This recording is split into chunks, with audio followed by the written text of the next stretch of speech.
It's like, oh my goodness, I totally forgot about this picture that I took like ages ago.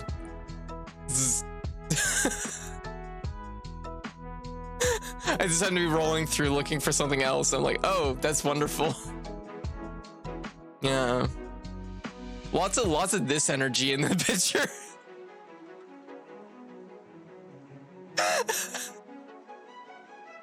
Oh my goodness. Oh my goodness. It's just like, no, what? Why would it do it that way? No. Oh, whoops, I did, that's why. There. God, that looks like that meme where the cat points at the person that actually is sexy. Oh. That actually came out by a comic I made. Yeah, White made a comic and posted a while back, and I was like, I could do this with the model. I'm like sitting here like looking. Yeah. On my stomach trolley.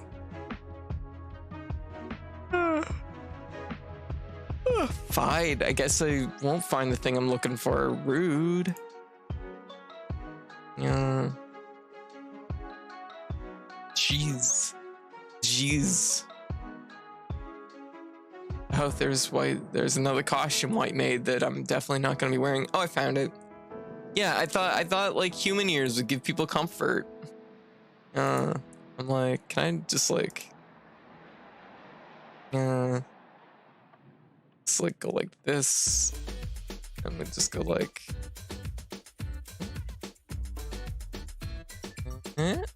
nah, it's not gonna go transparent. Damn. Okay. Actually, maybe just one sec. Like I can maybe make this work.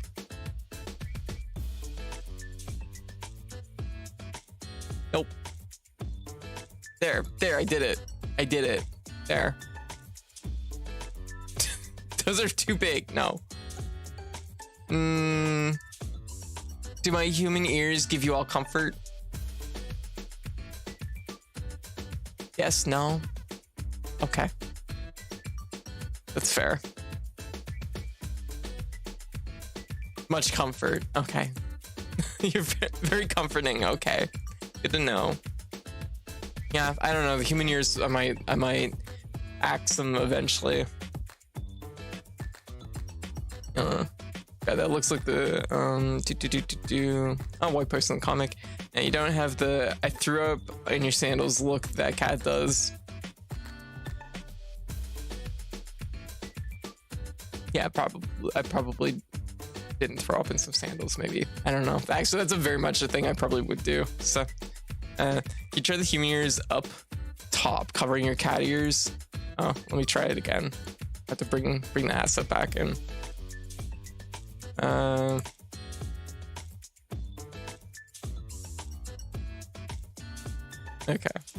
Okay.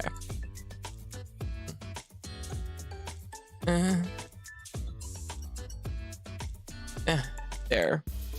Kind of. Okay, that's pretty dumb. I hate it. I'm like, this sucks. This reminds me of Too Much Persona 2 Salon. Totally comforted. Aw, very good. Yeah. For every girl with cat ears, there's a cat with human ears, probably. Yeah. Ear. Yeah. I think of what else is on the go. Oh, so in other things that happened while I was away for Halloween, also, yeah, I was planning on coming back Halloween night to do a Halloween stream. I ended up staying both because it was like, okay, I don't often get to travel to the city and I'm already here, but also there was a really bad rainstorm Halloween night, so, well, Halloween day, so I didn't want to put my drive, like the my mom was basically gonna make the trip to pick me up, so it was something that I didn't want like her to drive in bad weather, so I decided, you know, it'd be better just to wait till the next day. So that's what we ended up doing. So unfortunately, I wasn't here for Halloween itself, but you know, I feel like the last week was pretty good. So yeah, the last week was pretty good, and I feel like that more than made up for the lack of streaming on Halloween itself. Yeah. Did I say Persona 2 Salon? PSO 2 Salon? Yeah. Yeah. But, what else? Oh, I played the new Mario Party. It went very well. So two of my friends are very big Mario Party fans. One of them is extremely good at the mini games, like practiced good. Also, hey Lego Pie, if I didn't say it, hey, new Mario Party is the first one I've ever bought. Hey, nice. It's pretty good. I'm just like seeing if I can like transfer this photo. So both my friends are pretty dang good at Mario Party. I played against the CPU, lost to the bonus stars. I feel like I had the authentic Mario Party experience. Yeah, the CPUs are apparently really hard in the new Mario Party, like aggressively hard, like they're really, really mean sometimes. So anyways, my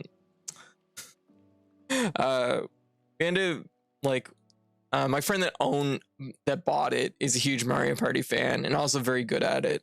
And then also one of my other friends that was there and decided to play with us, is extremely good at Mario Party. Like they're really good at the mini games, and they've actually they will literally just sit down and practice the mini games. So they're very good. There's a clip from Mario Party DS where the AI got 4 stars in a row. Oh my god, that's wild. The authentic experience is seeing Luigi win by doing nothing. Yes. Probably not as evil as Dokkan Kingdom NPCs. It's pretty nasty. In this game. Like the CPU it's very cutthroat. Dokkan Kingdom is amazing though. I absolutely adore Dokkan Kingdom. I'd love to stream it sometime. But yeah, so anyways, Dokkan Kingdom is so good. Oh god, it's so good. What was I gonna say? The funny part with Dokkan Kingdom is the fact that like you can get like strong enough that when the AI tries to be aggressive with you with like the computer control characters, if they try to be aggressive with you, you can just like swat them away. Yeah, and the one for the DS. Oh, nice. That's actually pretty hard to get. Like, I mean, both are hard to find, but I think the DS one's actually even harder to find. I've watched it. No one I know in real life would ever want to touch it. Oh gosh. Yeah, I used to run it yearly, but I haven't in the last few years, unfortunately.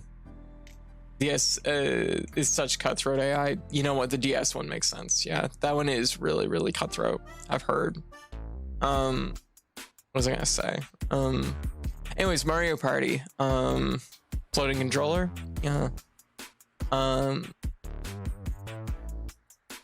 Oh yeah. So, anyways, we played and you know, it went good. And about halfway through, my friend that bought it, who was itching to play Mario Party, definitely was like, they weren't doing so hot, and they were like, fuck this is terrible. They're like, I regret ever inviting you over. And I'm like, no, I'm just playing Mario Party. I played win. And anyways, the game shakes on the end, and I won. I was 7-5,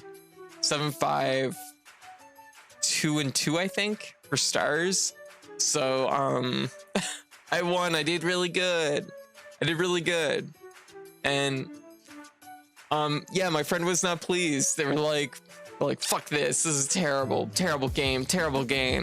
And of course I punctuated that by taking a screenshot of it on with their Switch controller. so I'm like, remember me. I don't think I'm ever invited back for Mario Party. Apparently taking a screenshot of your victory on someone else's Switch is not the correct answer. I ran it on emulator just to try it out, and I was abusing the save states, and AI was still extremely tough in Dokapon. Yeah. Mario Party hits you with a car. Dokapon runs you over 30 times, does donuts on your blood sphere before it goes out. It just jumps out and backstabs you 10 times. Dokapon is the Monopoly RPG style game on the DS Kingdoms or something.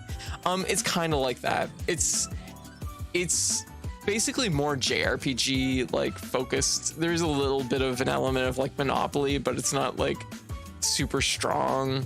It's I guess it's kind of there, but there's no payout for landing on someone else's like village. Yeah, like there's only a payout if they stay at like the inn in the village, I think, or something like that. There are 2 kingdoms and 1 other. Yeah, there's also actually there is a newer Dokapon game, but it's actually like anime themed. It's themed after some anime I don't know, and it came out like I don't know, like a year or 2 back. It's not too long ago, but yeah. There's Kingdoms and Journey for the main series, and I think there's one before that. I might be wrong. Dokapon Kingdom, because I'm pretty sure there's one on the Super Nintendo. Pretty sure there's like one on the Super Nintendo, but Dokapon Kingdom Remake of Super Famicom, Dokapon 321. Arashi o Yobu Yujo.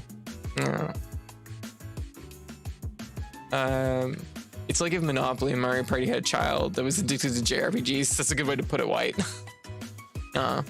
So really good series. So I will probably play it on stream at some point because I love Dokapon Kingdom, and I'd love to get back to doing a yearly playthrough of it. Unfortunately, it's actually the large problem is finding like just kind of a crew to play with.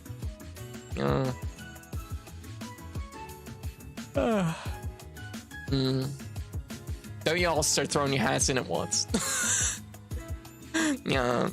There's also the weird game on the Wii that Mario. Oh yeah, that's another franchise. What is it called? Something Street, Fortune Street. Fortune Street, which is Itadaki Street, which is that series has been around forever. That series has been like, I think there's like at least like 10 games in it, which is that one, it actually is like straight up Monopoly practically. Yeah, it's actually, it's like, it's Monopoly if Monopoly leaned harder into like just pure like numbers, whereas like Monopoly's not good. Fortune Street's actually pretty okay. Yeah, just gotta kidnap some people. I like to play Dokapon Kingdom. Oh yeah, White, you definitely, if I'm playing Dokapon Kingdom, we'll make sure that you're in. There's no question on that, because I know you've never got to play a full game of Dokapon Kingdom for real.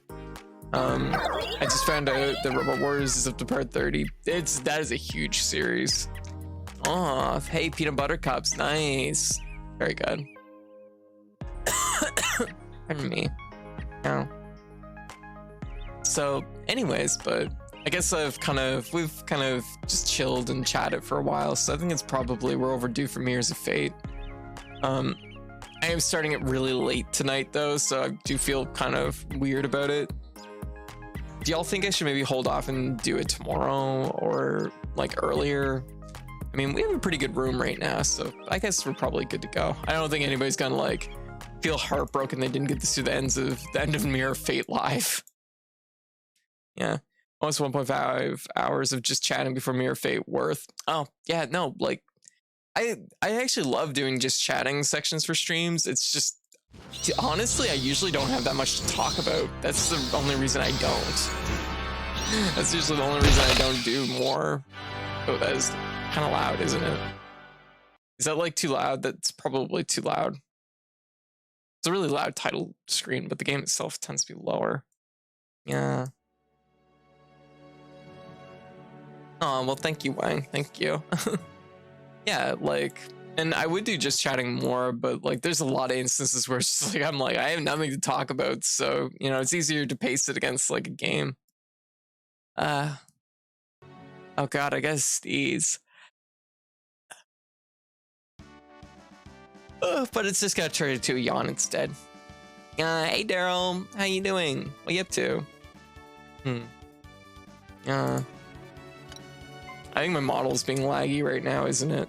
This game runs really, really heavy on my computer. That's also another reason why hopefully we'll finish it tonight.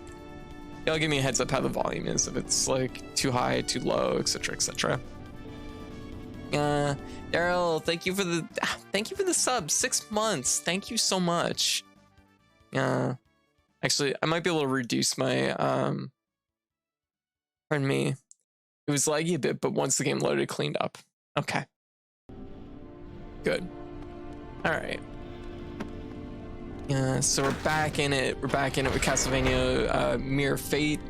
We're towards the end of the game, so I suspect that we're probably just like kind of in the last pass. Yeah, pardon me. Yawn tight. Yeah. Oh. Okay, so where are we going? We're going apparently back this way. Yeah. I see the ending of the modern masterpiece Mirror of Fate. Yeah, I know, right? Like, I mean, I will say this is a case of like it's a game a lot of people haven't played, but also a lot of people don't necessarily want to play themselves. They'd rather just watch someone else play it. Like me, who accidentally fell down that entire like cliff instead of taking it slow, but didn't die somehow, which is really good because this is the only Castlevania game I've ever played that has fall damage, and it blows my mind that there's no fall damage. Never got to start it, repulses me. Yeah, and it's like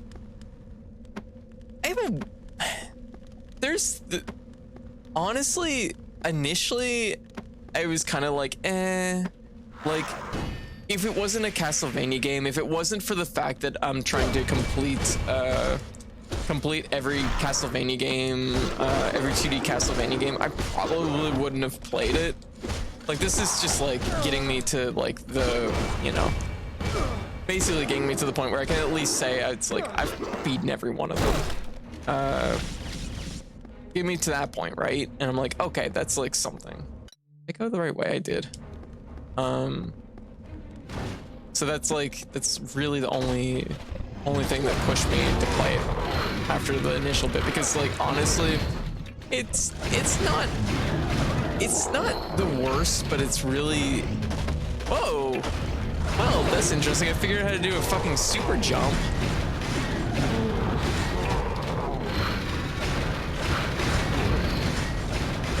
It's not like the worst, it's just like if you're looking for like Igarashi Castlevania game, this does not scratch the itch in the same way. Ow, a little bit early on that one. Oh, I did it again. How am I doing that? I do love how extra this game is. Yeah. Yeah, just rip his soul out.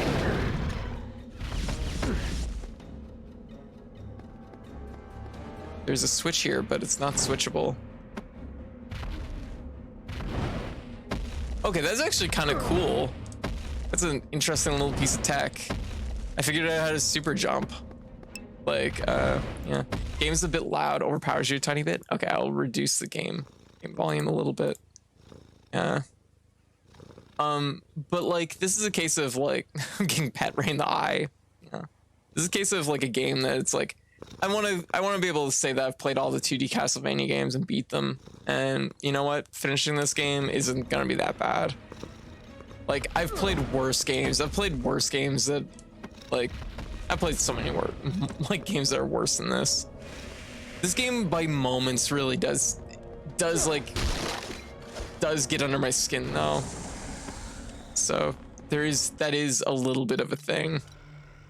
'Cause like, honestly, the way it handles Trevor and Alucard really fucking annoys me. We've played worse stuff, exactly. Um, there we go. Is that a little bit of is that like better volume wise, or is it like too low now? Just catch up here a little bit. I know I missed something. Not much going on at the moment. Was playing some MMO. Probably gonna find a pillow soon. Hey, fair. Castlevanias. Also Donami the last time.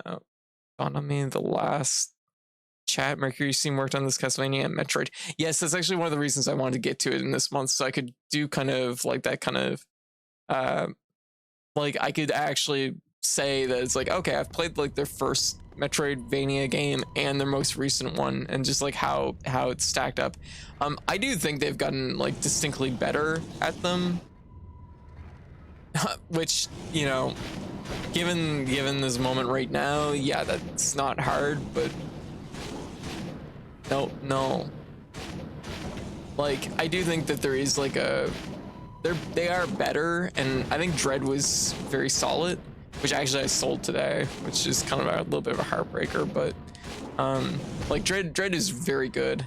It's very good. I mostly just sold it because I needed the money, so yeah. And it's like I knew that like after playing it once, I'm probably not gonna go through it again.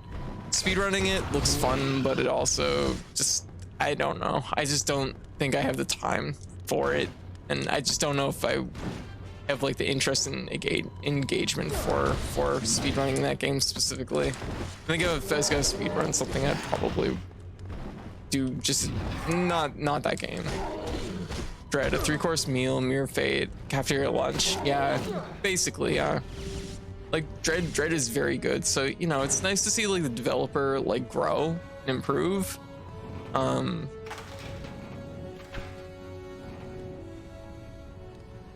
Oh, this is that one that has like the armor that's like kind of, it's like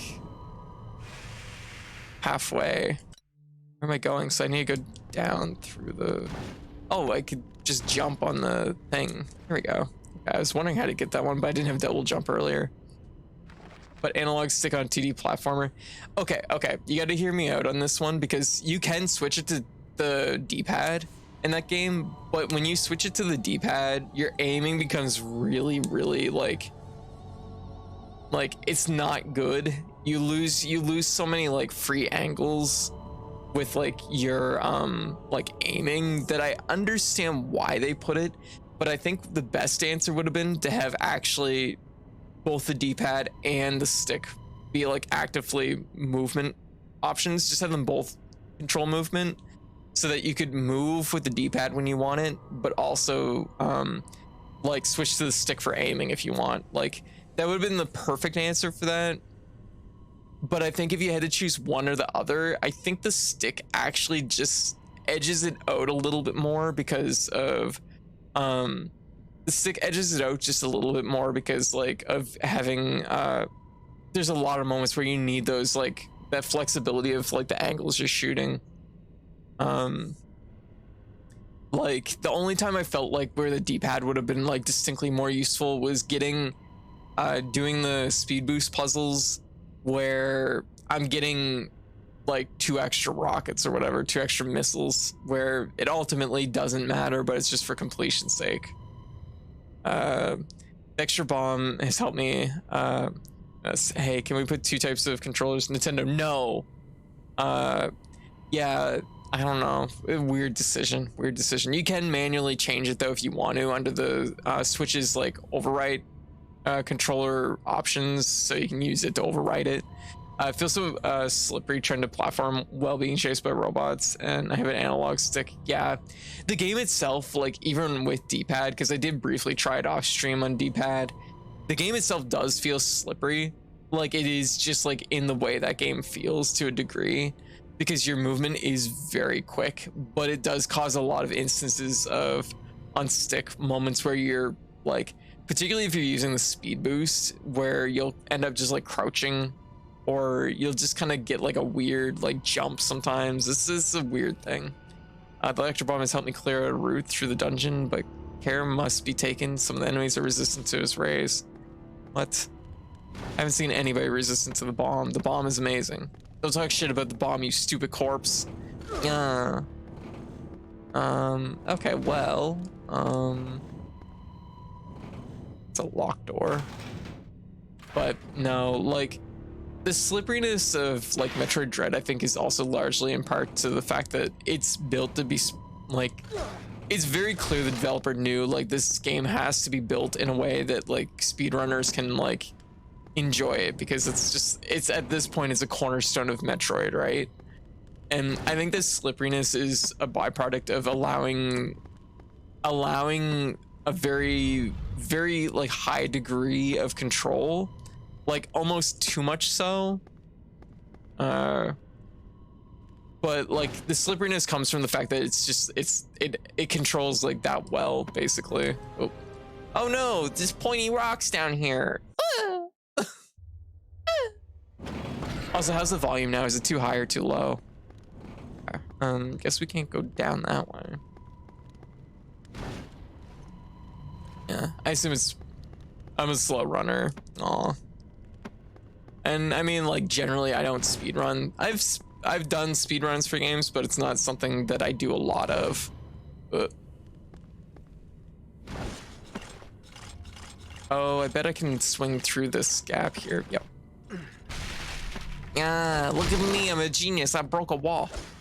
Don't worry, the rocks broke your fall. They did. Whoa, Jesus. I did that accidentally. I'm going up now.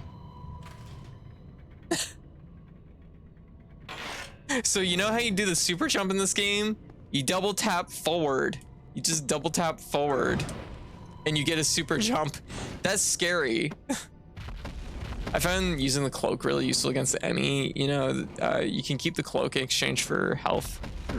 Yeah. Swing through the wall was kind of cool. Yeah, like this game has moments like when I play this game, even though there's things that definitely get under my skin about it, there's like cool ideas here. There's like still like good ideas packed into this game. It's just that like it's not an Igarashi Castlevania. Like that's really like that's where the big hurt is, because let's be real, like Igarashi is a man who's like passionate about making like one very specific kind of game, and he does it well.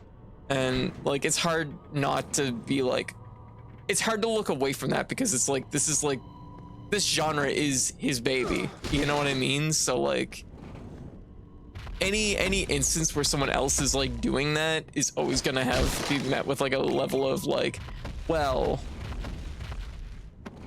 really then. Okay, there's a thing down there. How do we get down there? Oh, we lift the elevator and then go around. Your words are as empty as your soul. I think my issue with Lords of Shadow games is they're trying too hard to be cool. I understand that. I can agree with that. Like to me, like I compare it to like my problem with it was, I wouldn't necessarily say cool, but I do feel like they're very, very specifically like tailored to the idea of appealing to like the Western audience. Like, and there's a little bit of like, particularly in this game, there's a little bit of like that kind of how would you put it? There's a little bit of that energy of like, well, why is it done this way? I'll do better, which is to me, and like in my opinion, that's what the whole like change with Alucard and Trevor feels like. It's like, why have two characters here? I'm the writer. I think having them both as the same character is a better idea. And it's like, are you fucking insane? Like,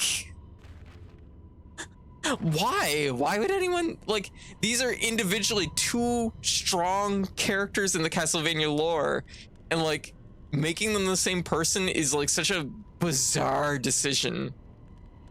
Like, I'm trying to think of like a comparison. It'd be like if somebody went back to remake Metal Gear and they were like, I think fucking, oh shit, I was gonna say I was supposed to say, let's make fucking Solid and Liquid the same person or something. But then I was like, that doesn't work. That doesn't work because Liquid's the villain. But then I was like, I'll make Osla and Liquid the villain or the same person. I'm like, wait, that actually fucking happens. Okay, Metal Gear isn't a good example. Thirsty, how you doing? Welcome to the chat. I'm confused and thirsty for love. Well, we have an abundance of love here. Welcome.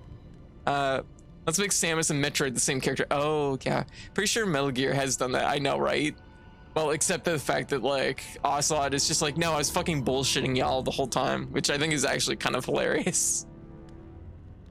Kojima's just like, cannot, like, I'm retconning it through the power of the fact that Ocelot is a piece of shit. Like, I'm like, that is actually, you know what? That's some of the best writing, like, that's in the series.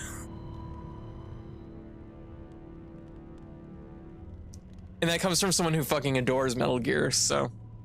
Wait, Kojima did oversee a little bit of Lords of Shadow 1, yeah, so they probably got he was in, maybe, let me check the timeline here just one sec. Maybe, I don't know, I have a distinct feeling, he might have, just one sec. I gotta know now. I know he oversaw development of Lords of Shadow, the original Lords of Shadow. But yeah, he would have technically been at Konami still, so there's that.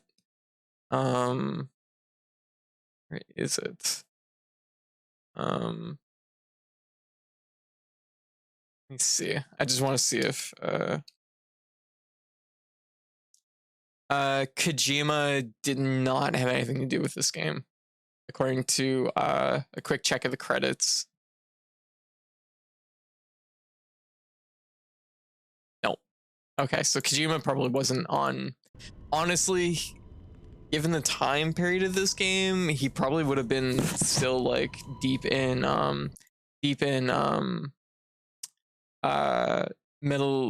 Phantom Pain.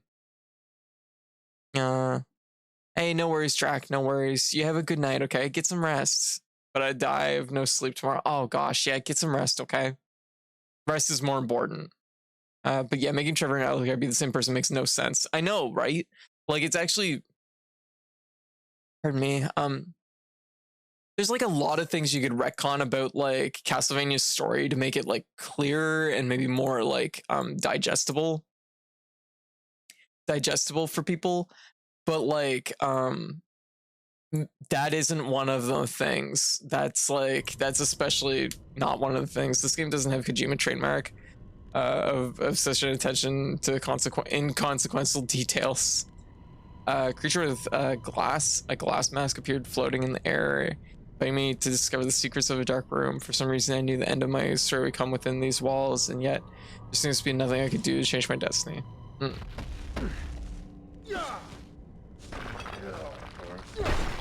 Yeah, so I suspect I have a distinct feeling that like even when it comes to Lords of Shadow, I don't think Kojima was really like probably that much like on the rewrite of it. I think if anything, Kojima probably was more on the level of like casting.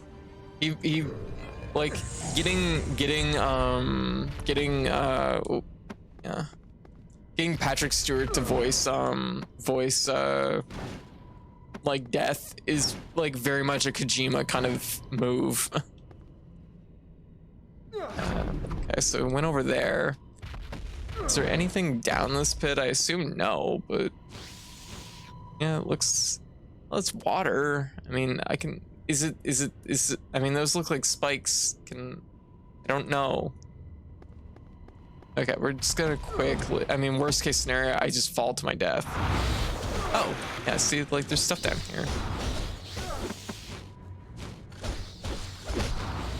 This game, but I don't know, it's one of those things that it's like, eh.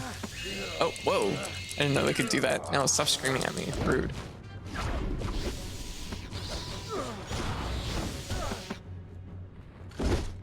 But yeah, I guess whereas like what I was initially saying though is like this game does have like good qualities in ways, but it's just like it's a very mixed bag of that.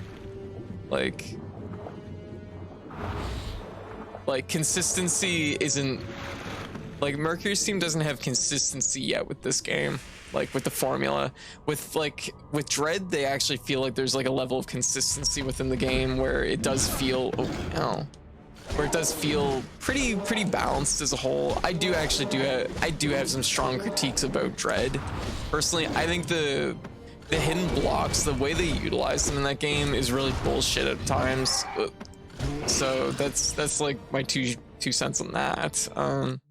That covers that area, so that's 100%. Speaking of Kojima, do you know how Metal Gear Solid 2 is a bucket of ice that you can knock over, and each cube of ice is algorithmically programmed to melt according to the distance from each other?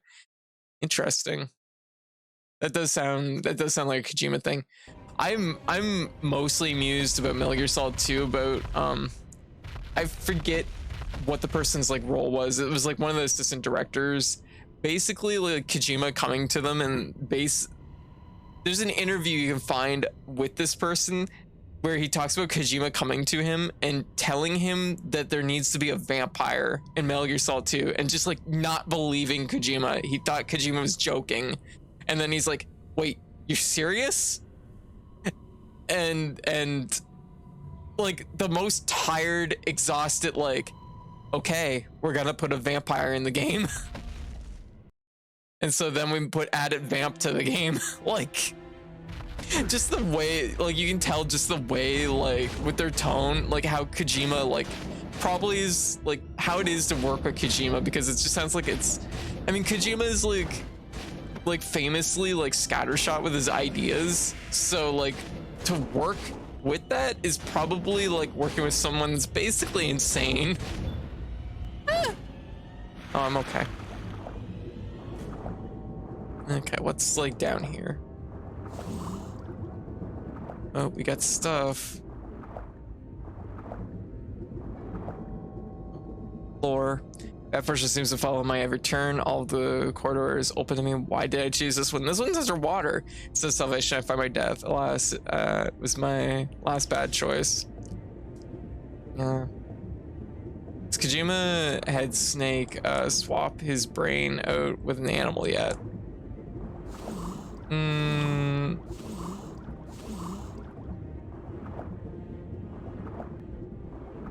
Okay, I've probably been down that way. Maybe. Those blocks look like they're pretty much ones that you just don't go to, so yeah. Kojima helped with design elements, but not the story. Softening Gabriel's appearance and making him more relatable, and then helped with the localization. Yeah, I was about to say. Localization into Japan along with Japanese VAs from Metal Gear. That makes sense. That makes sense, because like I said, I figured voice casting would be like probably something he would be more tied to. I think that's Metal Gear Solid 6. I see. But Castlevania doesn't have to be a complex plot. A dude or chick with a whip beats the crap out of Dracula. Like, I think Castlevania does have more energy, like more, like you can go like higher than that, you can aim higher than that, and the series has. You get into like Stuff of the Night and Rondo of Blood, and like there's a really good curve there. I know Rondo of Blood does have like early anime like cheesiness to it, but like it's like the building blocks of Stuff of the Night, which I think has a interesting story to it. Between the dynamic of like Dracula and Alucard, and why Dracula does what Dracula does, which is like the big one. And you can get into that with like the anime, because the anime is just like a good like it covers that story basically. I mean, not that exact story obviously, but like that the anime really sums up the best parts of the Castlevania like story when it comes down to it. And it's like, at least the first two seasons. I can't speak to the third season. The third season is something else, but so it's like the plot can be good in Castlevania, but it's just like Lords of Shadow takes a lot of what's already there, but like sometimes tools it like in a bad way. Why I Drink people, yeah. And I think like Lords of Shadow, like at the beginning, or maybe not the beginning, but like Lords of Shadow, like in the early stages of its like story, I think is interesting, or at its core it's interesting because it's the idea of tying Dracula more like profoundly to the Belmonts by making Dracula a Belmont, which like that makes like sense. It makes sense to have like a story of, you know, like I see the value in like that decision, but like on the flip side, I don't see the value of like erasing Alucard and Trevor, or well, essentially erasing them both, turning them both into Trevor, which doesn't make a lot of sense. Like, geez, that's a kind of fast. Whew.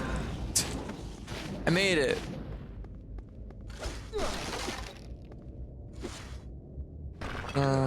Jermaine might come back from Metal Gear Solid remake. Who?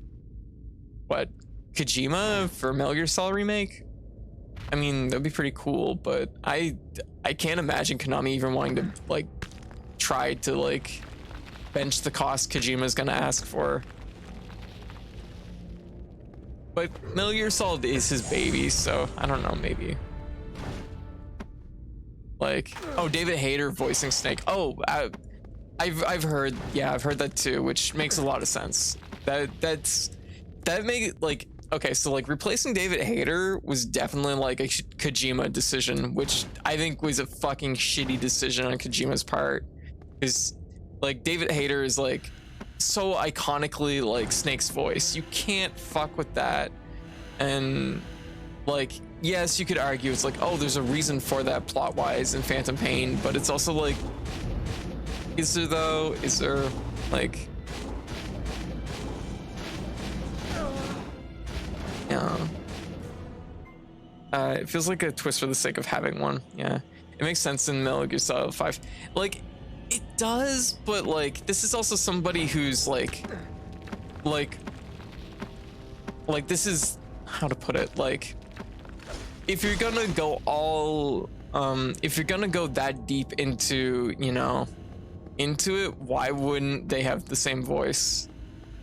I guess, without getting into like spoiling it too much. But it's definitely like, it's one of those things that's like David Hayter is like the voice of Snake, and it makes sense like for Konami, if Konami is calling the shots now, because let's be real, like Konami hasn't liked the fact that Kojima spends a lot of money in hiring a big budget voice act, like hiring somebody that's gonna be really expensive, like what's his face? What is his name? Just one sec.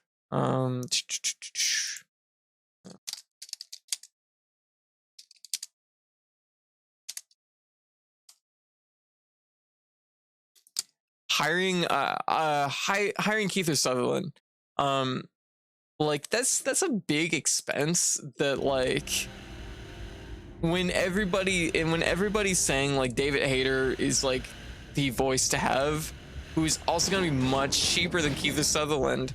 Like, I'm sure like Konami, like this is one of the few times I'm actually agreeing with Konami on this, where it's like probably was quite like irked by this decision because it's both more expensive and it's making everybody angry. All right. Igor's VA. No, Persona 5 pulled off a different voice actor thing pretty well with Igor. Yeah, I mean, I guess if you're kind of dead, you have to kind of replace the voice. No. There we go.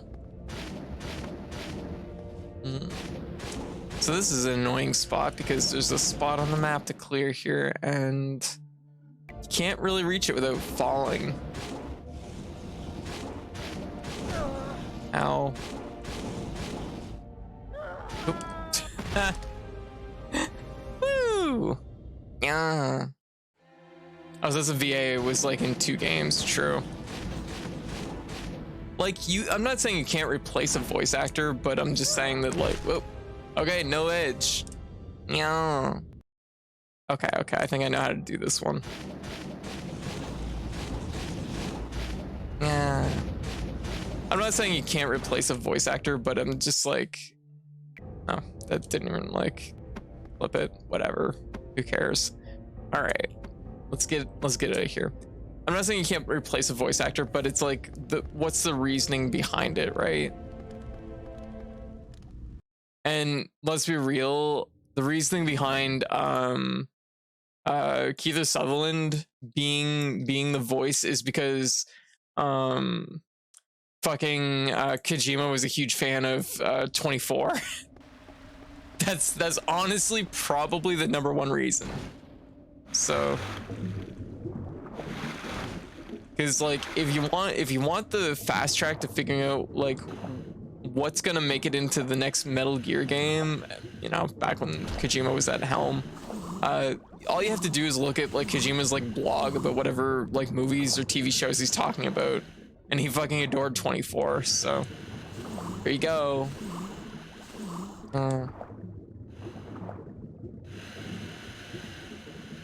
I feel like I'm talking a lot of shit about Kojima right now, but like I think Kojima's like fine. It's just like he's like all right, but I do think he makes like weird decisions sometimes. And honestly, the more somebody can like rein him back a little bit, the better most of the time. Because it's like Metal Gear Solid 3. Like great ideas, and sometimes like there's like great ideas, but they need someone to shape them a little bit. Yeah, Kojima's very weird. Exactly. Kojima like sometimes just wants something because Kojima wants something.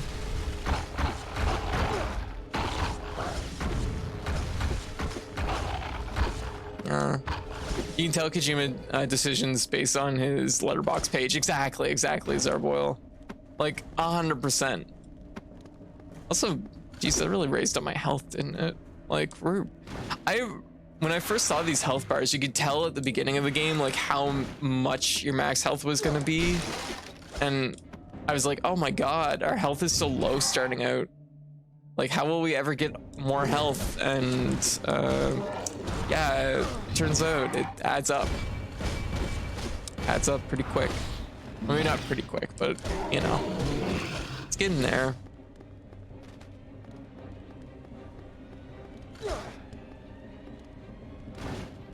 Yeah. Oh yeah. The whole Metal Gear Solid series is like, yeah, Escape from New York. Yeah. There we go. Oh, here we go. This is the spot we need to jump. Stuff up there though.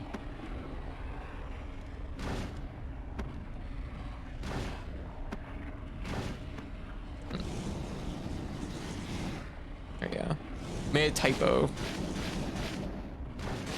Yeah.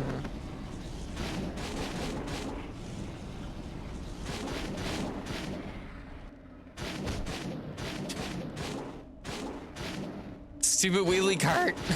I probably could just jump that.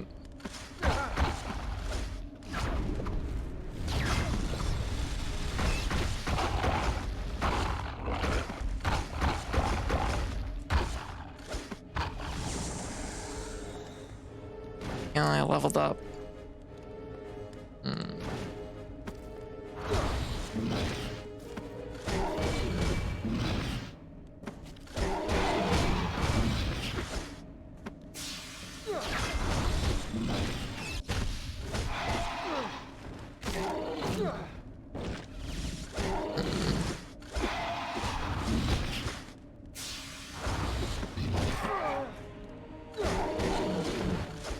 It's funny too, because like Mercury seem, this is another case of like a good idea, but it's taken them like several games to like implement it well. And that's like counters. Because like the idea is there in this game and it works, but it's not like, it's not implemented in a way that's like great. What's going on here? So it's saying that there's a missing thing here. Oh, what?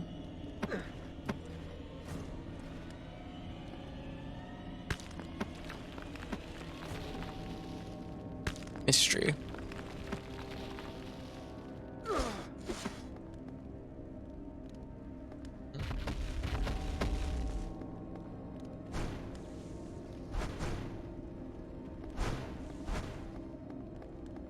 Yeah, anyway.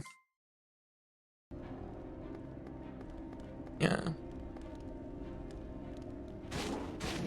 Ew. Good. There.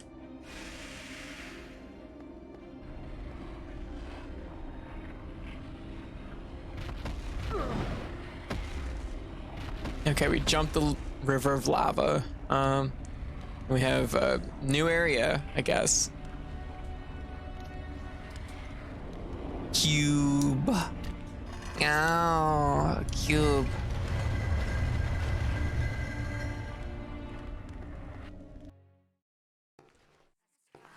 Come again, great demon lord.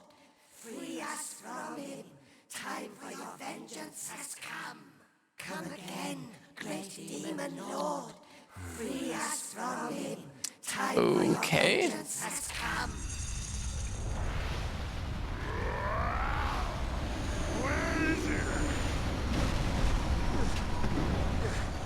Oh my god. Summoning this thing again? I don't even know this thing's name. Oh my god. Of course, what a logical choice. We went all the way to the basement to run into that, and just happened to show up just the same moment that this thing got summoned. Okay, that makes sense. Fair enough. But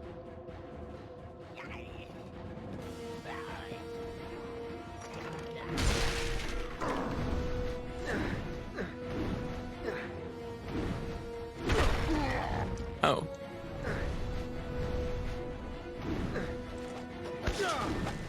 Okay, so it's another one of these scenes. Okay, thank God it wasn't as bad as the worm scene.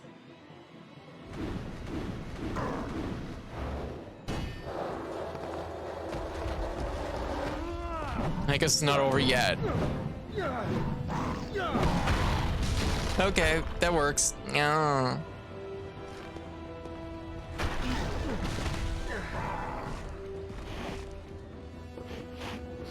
God of War. Blood smells like his. Oddly enough, I actually get wrong button. And there it is. Yeah. Oddly enough, I get a lot of Beowulf vibes from Devil May Cry 3 from this guy. He's meant to be like your rival the whole way through this thing, and it works. I mean, like, yeah, it looks like Beowulf to me.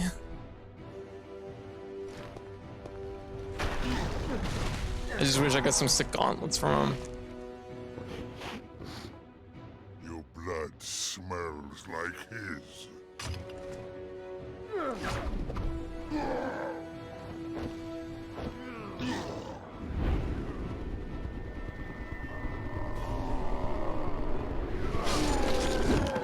Oh wow, pretty sharp.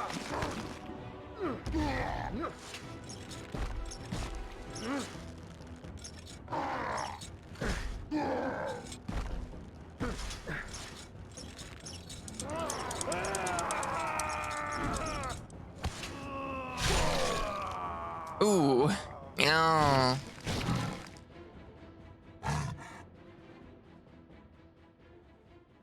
Yeah.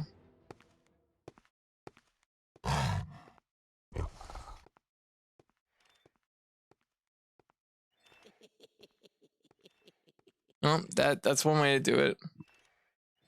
Wait, who the fuck is this? Oh, it's either Frankenstein or the toy maker. I think it's Frankenstein. Yeah. Don't worry, that guy comes back. Don't worry, he gets up. It looks bad, but he gets right back up. Okay. Oh. You're pretty good. Aw. Thank you, Snake. Thank you, Tomaran. Like, doesn't even stop him. He comes back later. Alright, I guess we go this way. What a weird route. You go to the bottom of the castle to get to the top through that one interaction.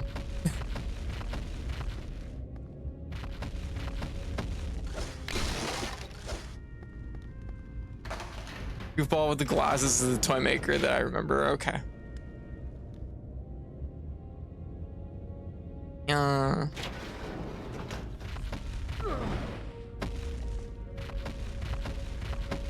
I do like how hefty the like run is.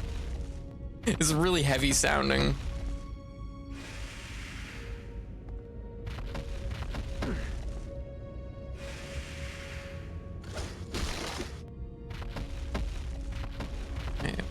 What is, oh, there we go.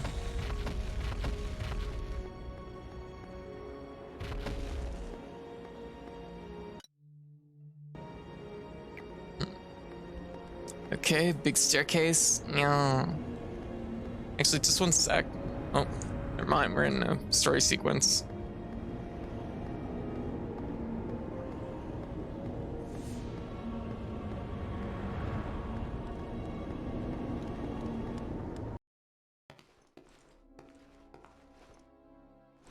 Oh, this is looking. Come out and face me.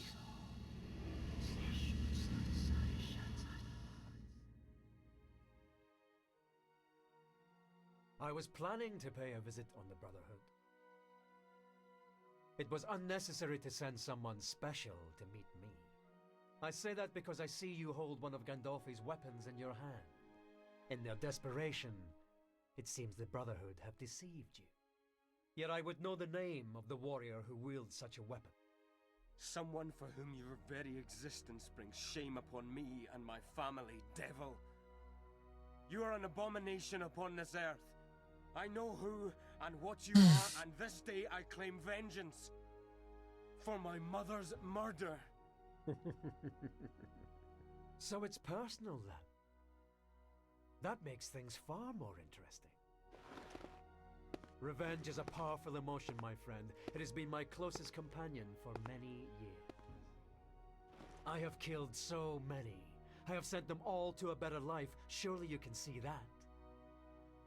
I have no interest in getting to know my victims. I don't know your mother, boy. But you did know her. You knew her very well. I'll tell you her name right before I cut it into your heart. Oh shit, we're right into Dracula already. I didn't expect that.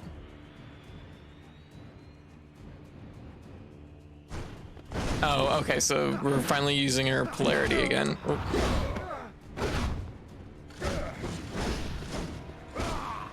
Yeah. Polarity. Oh, interesting. Shit. Of course the unblock will be right when I blocked. Yeah.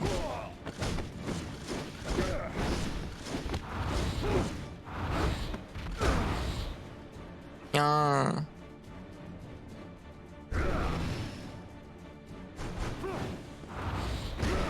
Good, I need health anyways. Oh shit, of course, once again. Yeah. The third hit's always unblockable. It doesn't matter what the first two are. Okay.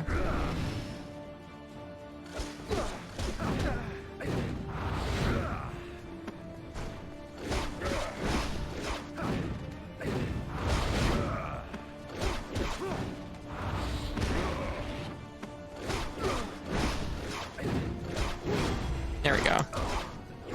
Yeah.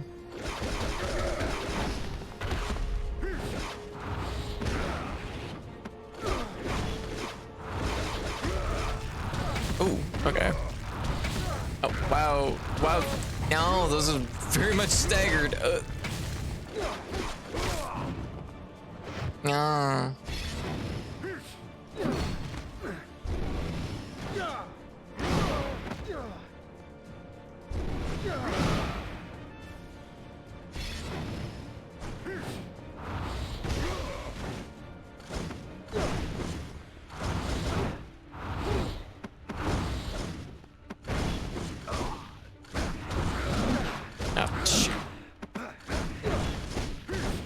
I wish the camera would like do a little bit of a better job staying like on the right side.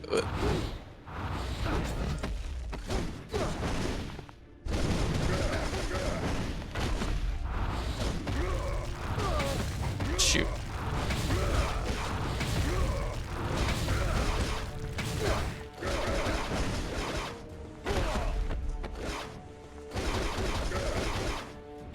It's really strong.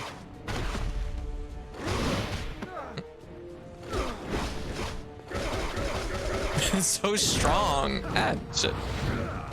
Ow. I did a jump. No.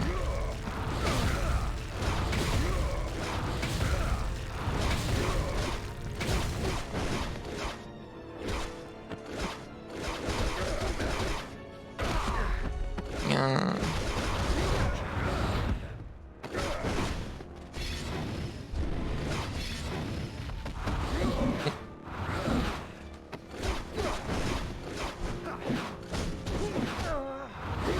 Oh shit. Don't jump that one. There we go. Oh, okay. Bye.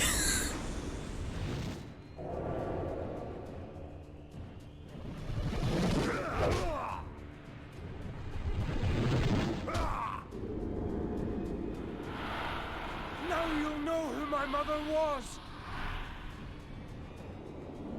You will never. Dragon Ball Z defeat fight, me. yeah. Oh, okay.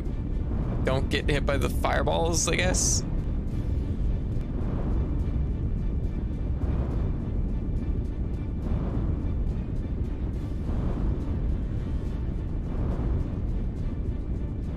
I hope Trevor's mom's name is like something that's gonna just like ruin the mood. Be like Fran or something. Oh.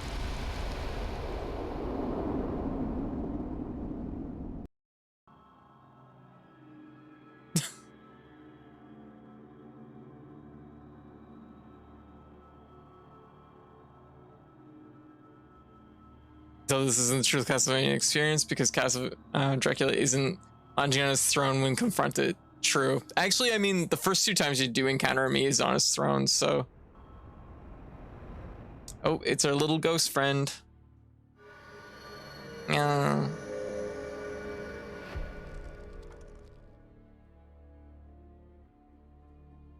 Oh, God.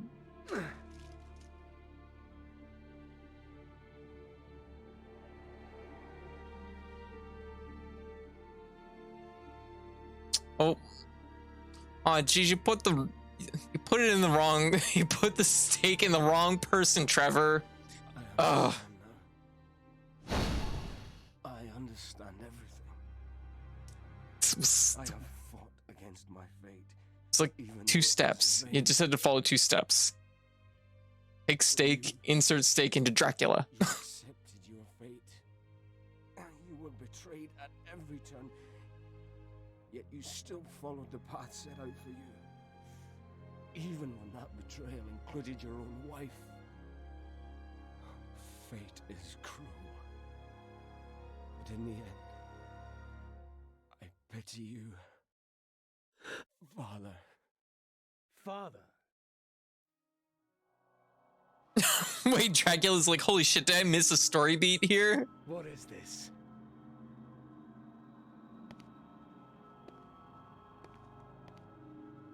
Marie. Oh yeah, of course. What am I thinking? Damn you! Why?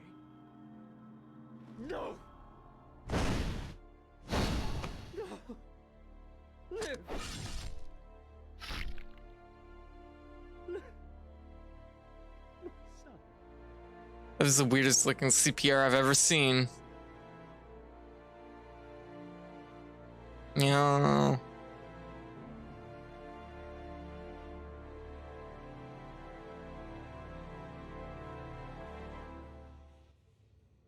Vampire CPR, I guess. Just bite your own wrist.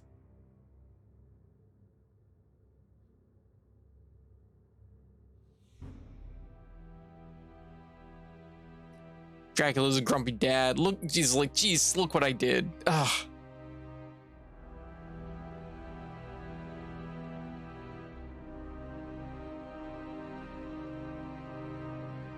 That's how Alucard. That's it. Oh, that was wow. It sure just ends. What a weird note to end on. I mean, there's really no other way for it to end because they put the they put the middle of the story at the end and they put the end of the story in the middle. So yeah, I guess that works. Yeah. So dramatic, I know. I guess it kind of okay. It kind of makes a little bit of like time for my review. Okay, Zarboy, what you got for us? Hit us up. So I missed. Yeah, that's how Trevor felt. He's like, "Oh, I missed," and he stuck the stake right in his own heart. Good movie technique, weird video game story technique. Simon is Conan, his dad is blah blah blah blah, and his grandpa is a jerk. Yeah. You know what this does? Like, the entire structure of this makes it feel really, really like unnecessary that Simon's even a part of this game. It's like, why even bother having Simon? Simon really ultimately, it's not his story. He's not any part of this. The only aspect of it is that like Simon is Trevor's son in this, so Simon can eat a girl. It's true. Trevor might not have had the heart to eat the ladies. Yeah, hot tamales. Oh my goodness. Like, I guess like okay. So in original Castlevania, Dracula's big moral like twist is that humans kill his like wife, and that's they kill Marie, and that's like the big thing with Dracula, and that's why he does the things he does. In this game, they're taking that and they're applying it to Trevor instead. Honestly, if anything, and this might be a running thing, I noticed this earlier in the game. I'm like, this game really makes sense. This game doesn't value women very highly. that might be like maybe a really like blunt statement, but like it really feels that way. Not just because you yeet them, but just because like they've like all of their like roles, are like this game where women get yeeted at the screen doesn't value women. Who would have guessed? I know, right? Right, random dude. Hey Carmen. Hey yeah. Like all like Marie's like one of like the most like the whole story's like pivotal to her, and they've taken that and given it to Trevor / Alucard instead, which is an interesting twist, I guess, sort of. I mean, it's not really even a twist, but it's just like, I don't know, like it's taking a story and like retooling it in a way that just kind of makes it like maybe worse. But yeah. Hey Gibbs. Yeah. How am I tonight? I'm doing good. We just finished Mirror Fate. Yeah, also I'm wearing my Cerberus outfit from Helltaker. 11 out of 10. Aw, thank you, Gibbs. Thank you.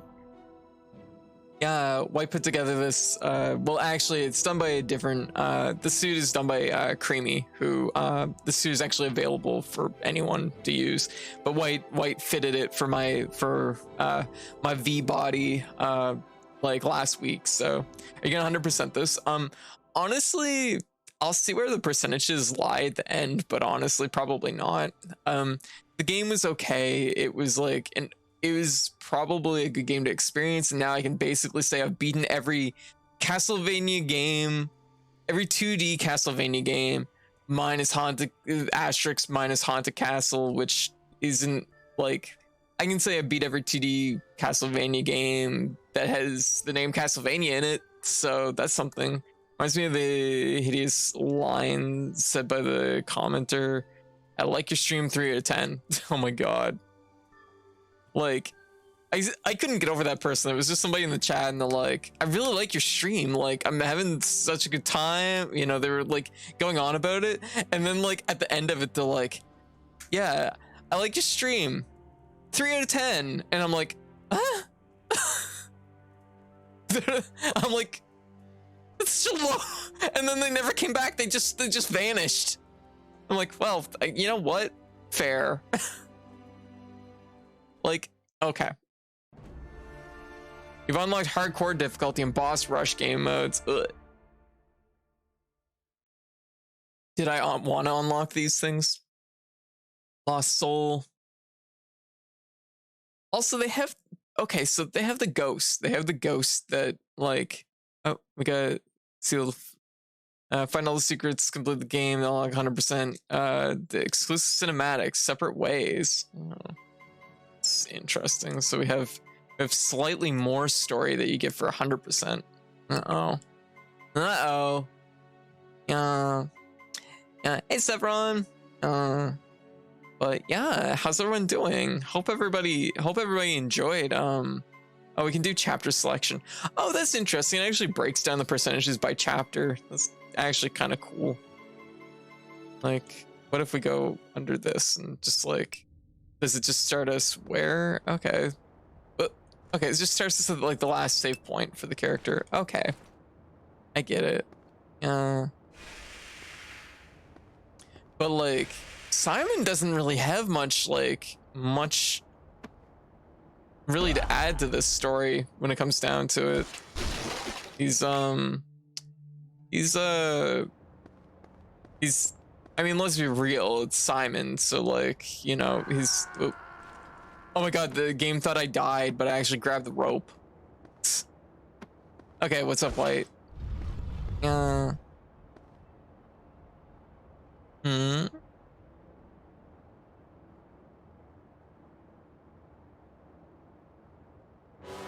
Oh, you might have to give it a moment. You might have to give it a moment for the follow age. Might just be too many commands going in at the same time. There's probably a cooldown on it, so it can't be like spammed. This game was made after Igarashi left. Yes, it was.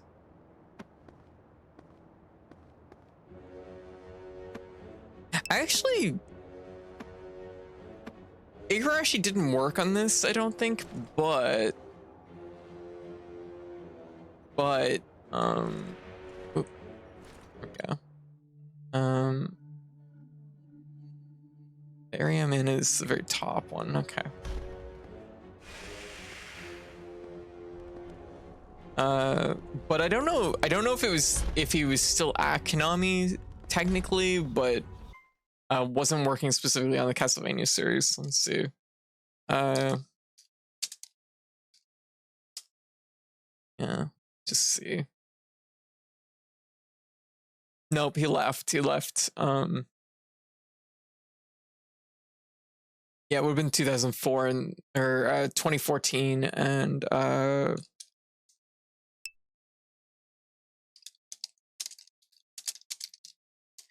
yeah, and Mirror Fate would have been 2013.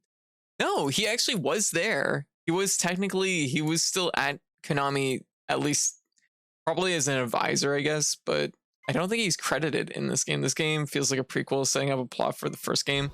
No, it is a sequel to the first game.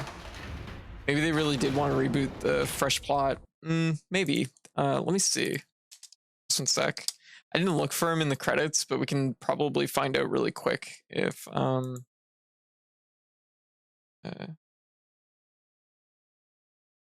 Igarashi isn't credited at all, so did not work on it probably.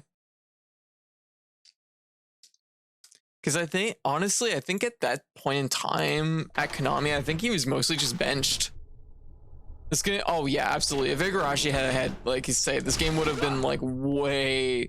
Honestly, the big thing is it would have been more connective, because like this game it's structured. It's meant to give you the illusion of it being a Metroidvania, but it's actually is actually more of a traditional like Castlevania, if anything. It's just like not every stage is like linear, go to the right.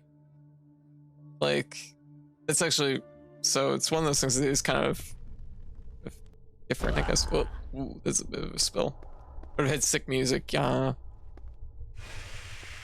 Scream, but no, this is technically, it is a sequel to the original Lords of Shadow, which in itself, like that game does set up like an interesting idea, like something I've always felt like the Castlevania series could do, which I think would be really cool, is having you play as Dracula. That's a cool idea.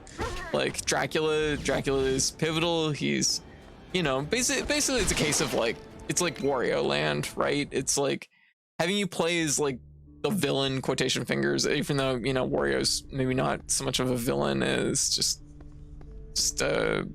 I get, he's not, I don't know, Wario, I don't know if you can call Wario a villain, really, realistically. Anyways, oh,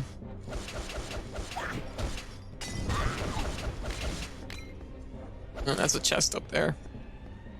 Greedy arse. I mean, he's definitely greedy, but yeah. Why am I back into this? Why am I still playing this game? Help. Yeah.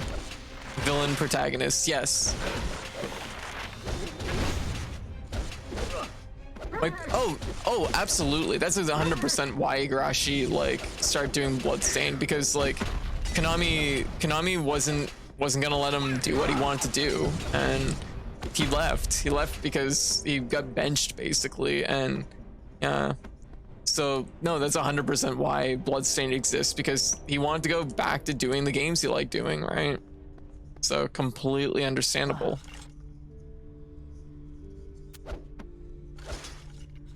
Yeah. Okay. This is weird because you clearly get powers that like Simon just never gets, and now I don't have any ability for like double jumping and stuff. What's this? So like away from like a different direction. It's so strange. Which I find kind of cheeky since they didn't. The producer for this game was like, yeah, we respect Igarashi, but we have to move the series forward. Yeah, and that's what I was saying like earlier about it, is there's decisions like plot wise in this which feel very like, not like, I don't know if disrespectful, but it doesn't feel considerate of the fact that like Castlevania actually does have a good story, and it didn't need to be like rewritten, you know what I mean? So it's a weird thing. I'm just gonna exit here. Yeah. So I want to see the clip, see Belmont eat a castle into an eclipse. Fair. Demand the War of 1999. So man, we never got the War of 1999. What was I gonna say? Oh, going back to this, no, that's 100% why Bloodstained exists, is because Konami wasn't letting Igarashi make any more Castlevania games. And that was like, Igarashi was like, that's what I fucking do. That's my favorite thing to do. So Igarashi basically left and went off to make his own company and make Castlevania games. But of course, don't have the Castlevania IP, so that's how we got the Bloodstained series. And honestly, Curse of the Moon, Bloodstained Curse of the Moon, both it like 1 and 2, those are insanely good games. They're not even technically Metroidvanias. Like, this is just proof of like how like tonally like in touch with like the whole Castlevania series Igarashi is, because like those two games are fucking like amazing. They're like the best. They're the best old school Castlevania games, hands down. They're amazing. I like how he integrates left Capcom to make Mega Man X. Basically, yeah. Like, and it's the same story, right? It's the same story. It's because Capcom basically shelved a lot of the people that developed for the Mega Man series. Yeah. Like, they integrates was like how to put it, like like basically it was a lot of like the Mega Man developers, and then they left Capcom, and then Capcom was like, oh well, we want to make more Mega Man games, so we'll just hire you out, and kind of worked out. But and then of course jump 15 years or whatever, and the Capcom doesn't even want to credit them, which is pretty bullshit. I'm actually amazed that they fucking would do that. Intercrates get kind of lucky. Yeah, Intercrates was like in a interesting spot because they actually did get to use the IP that they kind of ended up getting kind of removed from in a roundabout way, because like Intercrates was basically kind of about the same, it's kind of the same story as what happened to Clover. Like it's the same thing of Capcom like axing their like internal studios when they're not like kind of making enough money. Capcom are bad with sharing, but their position was known. We know these people really well, so it works. Exactly. So anyways, let's see what that puts us at. That puts us at 43%. That's a really 43. Oh, there's actually. Oh, interesting. The final achievement in the game. Oh, 47. It just updated. I was like, why is it the same percentage? Here. Just gonna put a little bit of music on. There. Oh, that's strangely cheerful. Actually, I'm gonna just exit this because this game runs really heavy on my computer. So yeah, Castlevania, Lords of Shadow, Mirrors of Fate. I don't think it's like the worst game I've played. Like it's still mostly fine. I can't do cheerful music like this right after that. There we go. I'm like, I'm mad we never got another God Hand. Yeah, that's fair. I still, honestly, after accidentally pitching an F-Zero game where you're playing like, I forget who started that pitch, but like an F-Zero game, and then an F-Zero game where you play as Captain Falcon, like doing bounty hunting, and I'm like, yeah, make it play like God Hand. After pitching that, I'm like, damn it, I fucking want that game. It's like that is like, damn it, it'd be amazing. Anyway, so yeah, wasn't that Retro? I think it was Retro that initially was like, yeah, F-Zero, but you're a bounty hunter. Like you're literally doing like playing Captain Falcon, doing the bounty hunting thing that he does. It basically never really comes up outside of, well, I guess the story mode in GX covers it, but you know what I mean. Yeah. Anyway, so yeah. Falcon Punch. Yeah. I'm all over the place right now. I don't care if it's just GX remastered. Just put F-Zero on the Switch. Yeah, honestly, like I've played F-Zero GX like fairly recently, well, maybe a year or two back, but like, you had nodes, Zarboil? All right, you have a great night, okay? It's good having you. So here's my thing. Like I've played F-Zero GX relatively recent. That game actually holds up visually. They would have to do like nothing with it. They would have to do nothing with that game to like port it. Like it would still look really good. It's a case of like, for whatever reason, when they were making games for the GameCube, the GameCube has a very timeless look to its visuals. Like there's a lot of games on the GameCube that hold up really, really well nowadays. So, yeah, like they wouldn't have to do much with GX. Like GX is like fundamentally like a perfect racing game. There's like, it's super good. I still have some of my AX data. Not sure if the memory card is working. I gotcha. Nintendo have that real bad mantra of, if we don't have new features, we can't make a game. Yeah, Nintendo is really, really bad for that. So like, and I mean, it really shows during Star Fox Zero, because it's like they couldn't just make another fucking Star Fox game like Star Fox 64. They had to do something extra with it. And it's like, does the extra thing that they added to it do anything ultimately for the game? No, not really. Honestly, like Star Fox Zero is like the definition of like choking out creativity. Like honestly, Nintendo had fucking Platinum doing a Star Fox game, and there's nothing like it hurts because Platinum absolutely could fucking make an amazing Star Fox game. And like you do know who they dropped that on, right? Dropped what on? Like Platinum could make an amazing Star Fox game, and they just Miyamoto, the like making the extra element to it or whatever. Yeah, I guess that makes sense. Like, yeah, Zero. I'm not sure I'm following what you're saying, Heavy. Yeah, like it's one of those things that like they had Platinum and they could have just did so much more. Yeah. Miyamoto is always trying to pitch Star Fox Hardcore and then trying to do something extra to it. I was the one on the Zero team. Yes, I know that.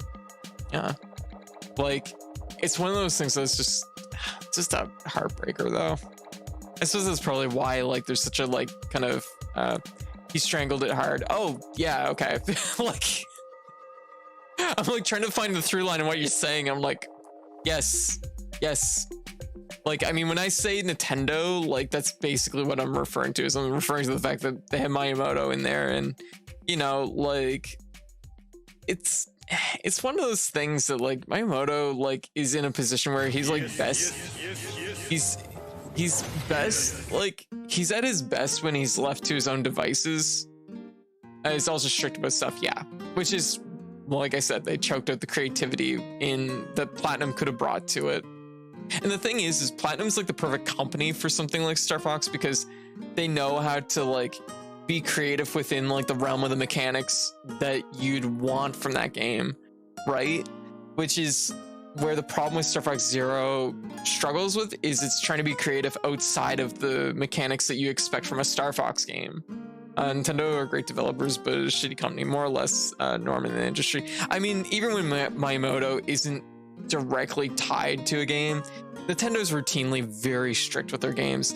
It's only been in like recent times where like they've started to like loosen up a little bit, but it's like I mean, they've been historically strict with like so many of their franchises that they lend out.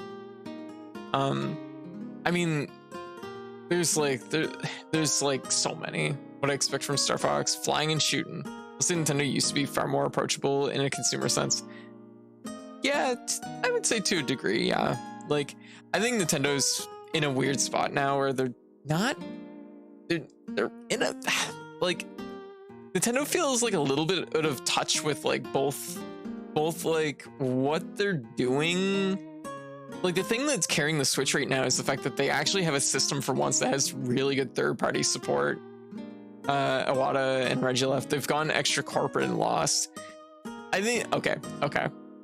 I think a lot of that is like a lot of like Iwata and Reggie it's the loss of like a face to Nintendo, because like Iwata and Reggie brought very like human qualities to Nintendo. Like, you know, they were very like, you know, Iwata was like a very like kind of you know, very like charismatic and wholesome person. So it was like very easy to like, you know, it was like having the president of Nintendo. Well, he was the president of Nintendo. Was the president of Nintendo just talking to you directly and being like, you know, he's very like front facing with everything, right?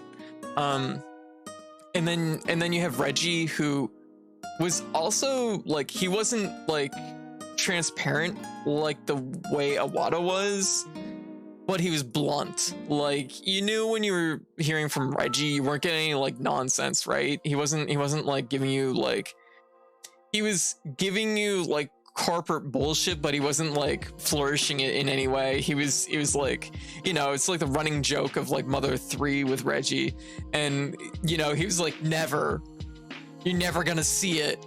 like, you know, but it made him it made him feel like a person once again.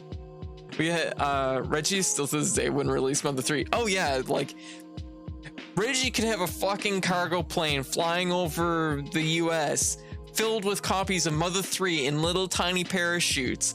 All he'd have to do is hit a button, and yeah, he would not hit that button.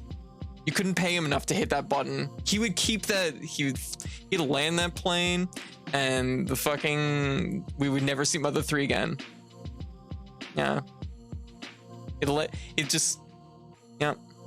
Honestly, he'd land the plane, then just like dose it in gasoline and light it up. Honestly, is what he'd do. But yeah, he'd land the plane, remove the button, and have it framed. He would. He would. We had a Switch for nearly 5 years, as an example, and we still have no themes. Yeah, and I was talking about this with a friend yesterday about the fact that Nintendo's like, how to put it? Like, I don't know if it's just like the corporate end of it just being like so strict and just so like no about everything. I mean, Nintendo has more money than they've probably ever had. You think they could like budget like for a team to just do some like themes or, you know, whatever for the Switch, but they're just not doing any of it because my best guess is the logic is why bother? The system's already selling. We don't have to do anything extra. It's already working. I'm annoyed they didn't announce a sequel to Pro Model. Pro Model? Richard pulls Captain America and flies the plane directly into the Arctic Ocean. Yeah. Basically, yeah. Corpo is selling Nintendo 64 ROMs on crappy emulator and going like, yeah. And like, that's the thing is like, Nintendo's like, it is definitely different nowadays compared to how it used to be. Like, I mean, even though I know this is like, everybody's like, Nintendo used to be so much better. Nintendo actually was always kind of shitty in this respect. Like, Nintendo always was.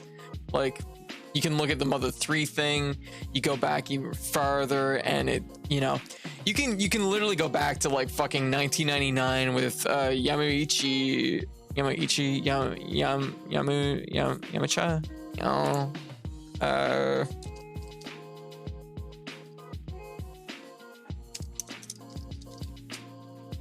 Yamauchi, yeah.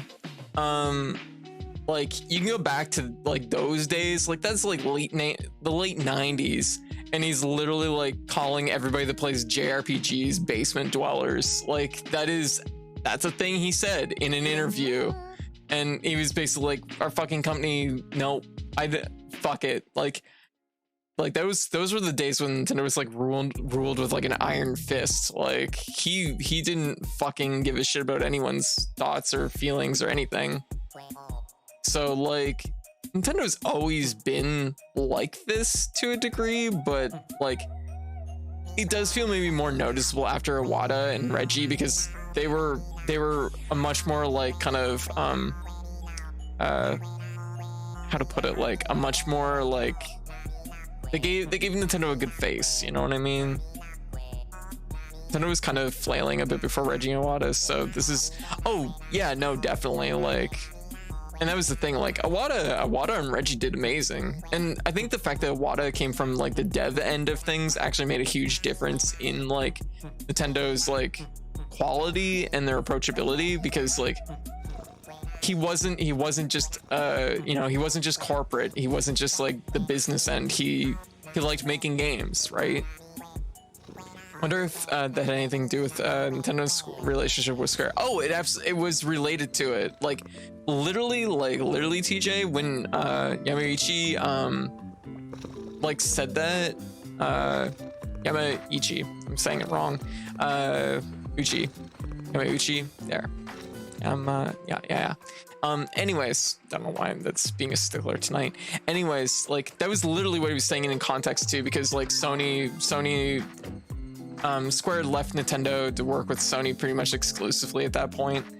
And basically Yamauchi was so fucking mad about it. He was literally like routinely calling out Square and routinely basically saying that they were shit anyways. And it was like an ongoing thing. I mean, it wasn't until he was out of the picture.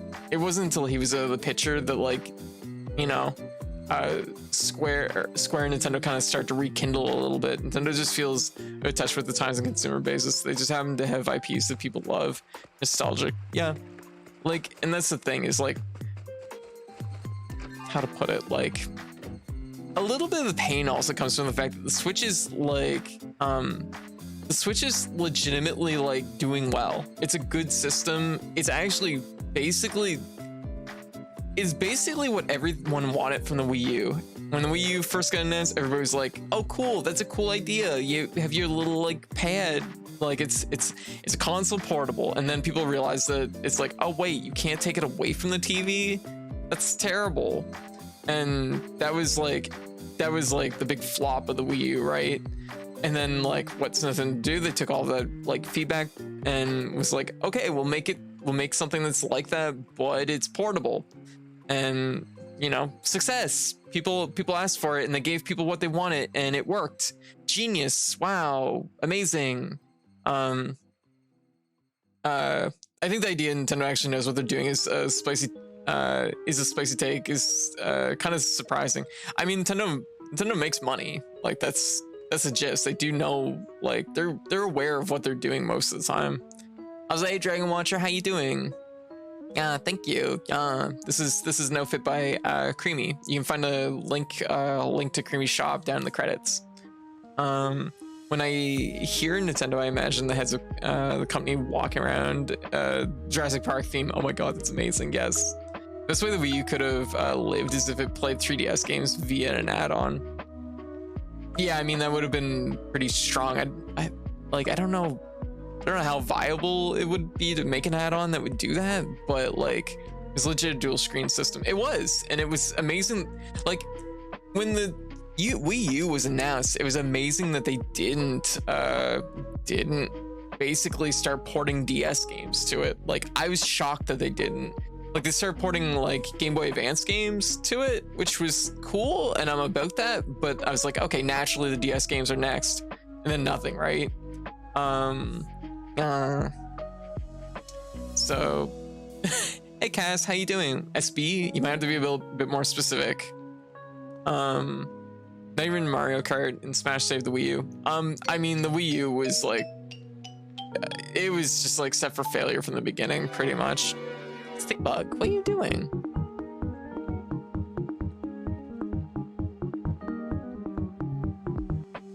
Yeah. Oh, forgot about Stickbug. Gotcha. So many people wanted it, and it was the biggest request for years. Yeah. Code, please. I'm gonna get a pain in my neck from nodding in agreement so much. Oh, Sugaran. Like, and I mean, like, I often, like, I can talk about like this kind of stuff like forever, but I mean, like, the fact, like, people look at Nintendo, like, the things that they're doing now as being like unusual, but like I said, like, Nintendo's always been like a stingy company in a lot of ways, and like Nintendo fans and the people that play their games often look at their stuff and they're like, why don't they do this? This is so obvious. Like, don't they want to print money? And they don't fucking do it. And it's like, unbelievable. I could talk about this stuff forever too. Yeah, I know. It's like the generational thing of, you know, just our ties to like this like medium, I guess. Even the systems in their own games are so fucking backwards. So the thing is where Nintendo did change, like, pretty much from the late, like, mid 2000s, I guess. Yeah, we're talking about Nintendo and just like the history of how they're a very rigid company. That's the gist of this conversation. So like in the early 2000s, like, really it's kind of about midway through the GameCube era when you start seeing Nintendo, they're not streamlined, or they're starting to streamline their games a little bit. Particularly noticeable with the Wii U. Well, time for bed. All right, little rabbit, you have a great night. Okay. You're starting to see Nintendo like streamline their games, mostly with the Wii. The Wii is really where this all started, where you start seeing, and it's funny because you look at it and you're like, but this is the Iwata Reggie era of Nintendo. But you do see Nintendo streamlining their games in a way that makes them less good, makes them less creative, and makes them less interesting. Not that Nintendo doesn't have like some interesting ideas like pop up, and you know, there's some good games that came out in that era, sort of. More, you know, yeah. Hey Valkyrie, oh thank you. But it's like, I didn't play Super Mario Party, but the stuff I've heard about its online mode sounds like it would make me pull my hair out. Oh, really? I haven't heard too much about its online. Oh, you heading out, Charles? All right, Charles. You have a great night, okay? Do you think the Switch is way less polished than their older systems in a lot of ways? Yes. The Switch is a very like delivered system. It's delivered on like a singular idea, whereas like older Nintendo systems were built around like usually multiple ideas, and also built around the idea that it's like this should be able to survive a fall from more than 4 feet. Like old school Nintendo systems were built, well, I mean, like they were built with the ideology of a toy company, right? They were built with the idea of like these things should survive. Whereas like the Switch really marks like this is built by a company that has like mitigated and moved on from the idea of like these just being like toys, which I'm not saying that they were back then, but it's like it was still built with like that like sturdiness as like an idea, I think. Whereas nowadays it's like, you know, let's be real, we're in like the culture of like smartphones and tablets and shit now, where like the expectation is like this is your thing, be careful with it. Like, so I mean, like in one way it's shitty because of course who hasn't like accidentally dropped a thing and it's like fuck. There's an OG Game Boy out there that survived a firebombing. Yeah, I've seen it before. It's in a museum actually. I will say my GameCube fell on its face a couple feet and the controller plug punched right through it and it was toast. Yeah, and it does happen. I mean, they're not like, it does happen. But I mean, like I've definitely like dropped the GameCube before and it was like fine. I should say my mom did, while playing Wind Waker, decided, well, she realized at a certain point playing Wind Waker that there's sharks in the ocean, and that caused her to rip the GameCube out of the fucking wall and throw it basically across the room. And it survived. My mom grew up through the generation that watched Jaws, so like when she realized, she's like, I'm on a boat, I'm having a good time, I'm on an adventure, and then she sees a shark, she's like, oh good god. So she has an innate fear of sharks, right? So it's like she like whipped the controller so hard back that like it pulled the GameCube right out of the wall, and it was very funny but also very scary. Mom has PTS. Yeah. Oh, she does. Yeah. Absolutely. Like, I mean, my mom was like a moviegoer, like, and so like there was like a lot of like movies in that like generation that was just like, you know, that were, for her it was like, oh my god, this is insane. Like, oh my goodness, like, oh, it's so wholesome because I love watching movies with my mom because she's like she just gets so into it, right? How does she feel about Clowns and Dolls? I don't think she's actually ever seen it. That would be a little bit like after like she kind of stepped out of like watching movies, because I would have been like around by then. But yeah, I would have seen it here in New York at Nintendo World with the actual article about it, and it still plays Tetris too. But the heck is what? Oh, that was a Digimon. Enjoy your Slug Digimon. Yeah. During the GameCube era, G4 did a special where durability tested the comparer's generation to drop the consoles from buildings and smash them. I remember that. Yeah. At the end, the GameCube was the only one that turned on. Yeah, actually, I think there was at least one test. Yeah. Wait, what? Just one sec. Yeah. That was weird. Anyways, no, there was so yeah, that was, yeah, it was Undertale. There was one of these durability tests. I remember, I forget if it was the Wii or the GameCube. I think it was the GameCube, that they actually hit the console so hard with, I think, a sledgehammer or something. It split the thing in half and it still worked. I mean, like, for a few minutes. It was insane. It's like, what? Like, it actually, like, booted up. I don't know if it actually ran anything, obviously, but it did boot. Oh my god. What was I gonna say? Yeah, no, I do think, yeah, it sounds like the GameCube.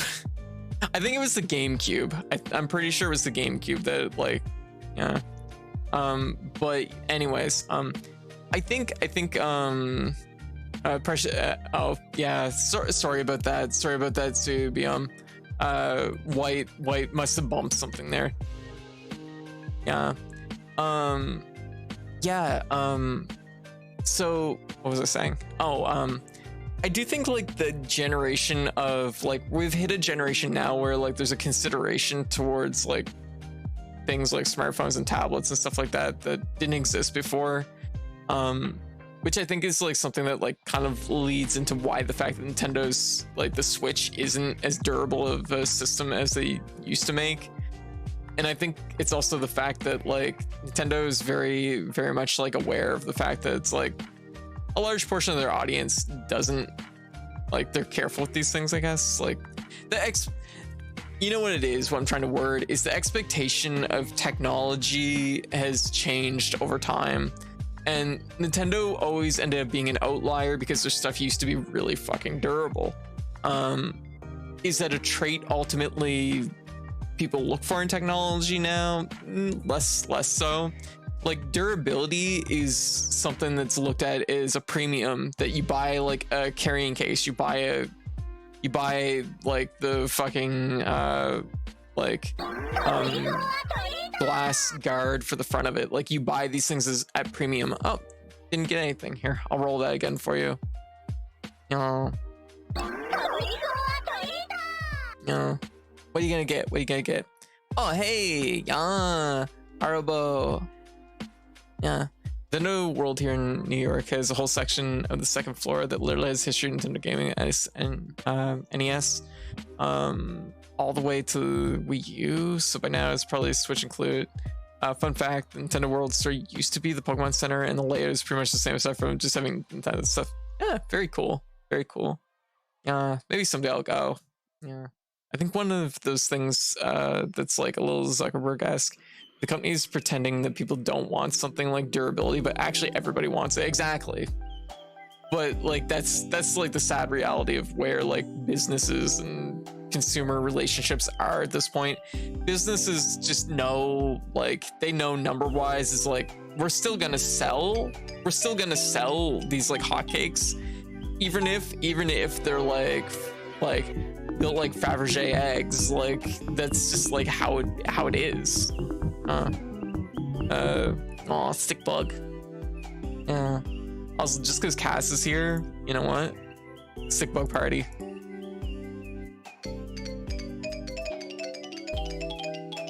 Oh, so many. Oh, it's kind of ominous when there's so many. Oh no. Oh yeah, that wouldn't appear behind the thing. Oh, it's because I moved that. There we go. Actually, yeah, I'm like, wait a minute, that's like sitting out a little bit. Like, there's a little gap. There we go. Oh my god. Keeping the party going. everything is made intentionally be destructive because proliferation of technology and the presidents has been slowly upwards since 2007. Yeah, like that's the thing is like technology is you don't want durability, you want hyperlink blocked. Like that's the gist of it. Is like this is I hate to say it because it's a shitty thing. Oh my god, so many stick bugs. Oh my god, you're overwhelming. Oh my god, you wiped the stick bugs with confetti. Dragon Watch, what did you do? I didn't even think about that. Oh my god, I didn't even think about the fact that that is a thing that can happen. Because it uses the same function to display the stick bugs that it uses to run the confetti, so the stick bugs just got poofed. They did. Oh my god. Oops. Was that? I don't know. It's okay, Dragon Watch. I didn't even know that could happen. Well, now we know. So that was a whoops. Oh well. I like the little Nico arc that's on my shoulder. That's cute. Oh, what are you gonna get? Oh my goodness, all the redeems going in. Hey, it's a peppermint patty, which isn't really much of a Halloween treat, but they're good. Yeah, all puffy cheeks.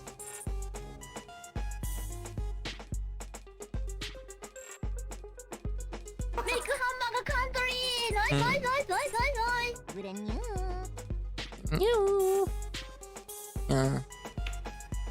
Oh, and some cheese on top. Yeah. Anyways, but where was I? Yeah, I mean, this is ultimately like this is Nintendo, like as shitty as it is. It's Nintendo reading the room, saying no one ultimately cares about durability. And honestly, like, why should we care about durability? We don't care about like fucking, you know, preserving our old games. So why would we care about preserving our systems? Like, honestly, it's in our favor. It's in our favor if things break eventually. So shitty, but that's typical business sense in the 2010s. And now, like, honestly, the fact that like the fucking Nintendo Switch Online is basically giving you rental DLC for fucking Animal Crossing, that should tell you a lot about where the future is. Like, you cannot, like, the last few years have been like a case of like, you can buy your games, but you don't own them. And now we've hit the point where now it's like they found a layer deeper they can go. You can rent your DLC from us, which is disgusting. Video games. So anyways, I guess I'm just gonna play exclusively NES games going forward. I just think it's probably the right decision. Serious burger talk going on. It is. So yeah, sad part is it could be far worse. It could, and that's the thing is things can always get worse. Yeah. Okay, so this is something I'm not 100% clear on. I've been told that there is a buy-in. There is a buy-in for the DLC, but like part of the pitch of that pack is that you can have access to the Animal Crossing DLC without having to do a buy-in, which makes it rental DLC, which is pretty gross. Yeah, you can buy in at $24.99. Okay. I wasn't sure what the pricing was on it or anything like that. Heard one of the reasons why Nintendo isn't doing more to bring more games to the virtual console stuff is Switch Online thing, is because the sales of the VC weren't really great, and most companies decided to stop trying to bring back their old games back and stop being interested in it. Yeah, money's probably a factor. There's no question that money's probably a factor in their decision of how valuable of a service it is. I do think, okay, and this is like a little bit devil's advocate, I do think that there is a layer to it where it's like every time they're bringing these games back, people have higher expectations of what they want from them. You know, it isn't, you know, it sometimes isn't enough to bring back these games just as they are. People want them to like look better, they want them to perform better, they want them to have online integration. Do I think it's like wrong from them not to like do that, or to do like for people to want that? No, absolutely. People should absolutely want the best version of the game they can have, like get. Like, it's really the businesses should be trying to deliver, like companies should be fucking trying to deliver on that front, but we're in a market where that's not how it works.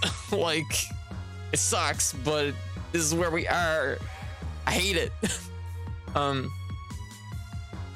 I didn't know if this was some horse armor. Yeah, I think it's kind of surprising given how many classic collection re-releases people churn out with open source emulation technology. Maybe their model is just bad. I'll stick to playing New Leaf and Happy Home. Okay, didn't know. For the Wii U had an excellent VC library. The console's failure shouldn't be downplayed. How they felt about their the Wii U's like virtual console library left a little bit to be desired too.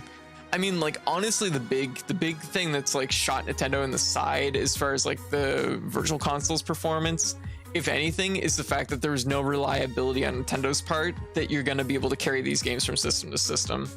Like, at least with like on the PlayStation end or the Microsoft end of things, you buy a game and at least it's recorded to an account and you know, you can re-download it kind of deal. I know one that was a hot topic this year about Sony shutting down the PlayStation 3 and Vita end of it. PlayStation 3, PSP, and Vita end of it, but like having some kind of like carryover would have helped VC sales, I think, because like the Wii to the Wii U created a situation where now suddenly people weren't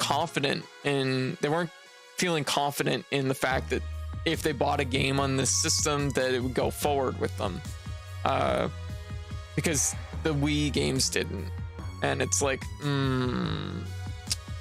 yeah, not great.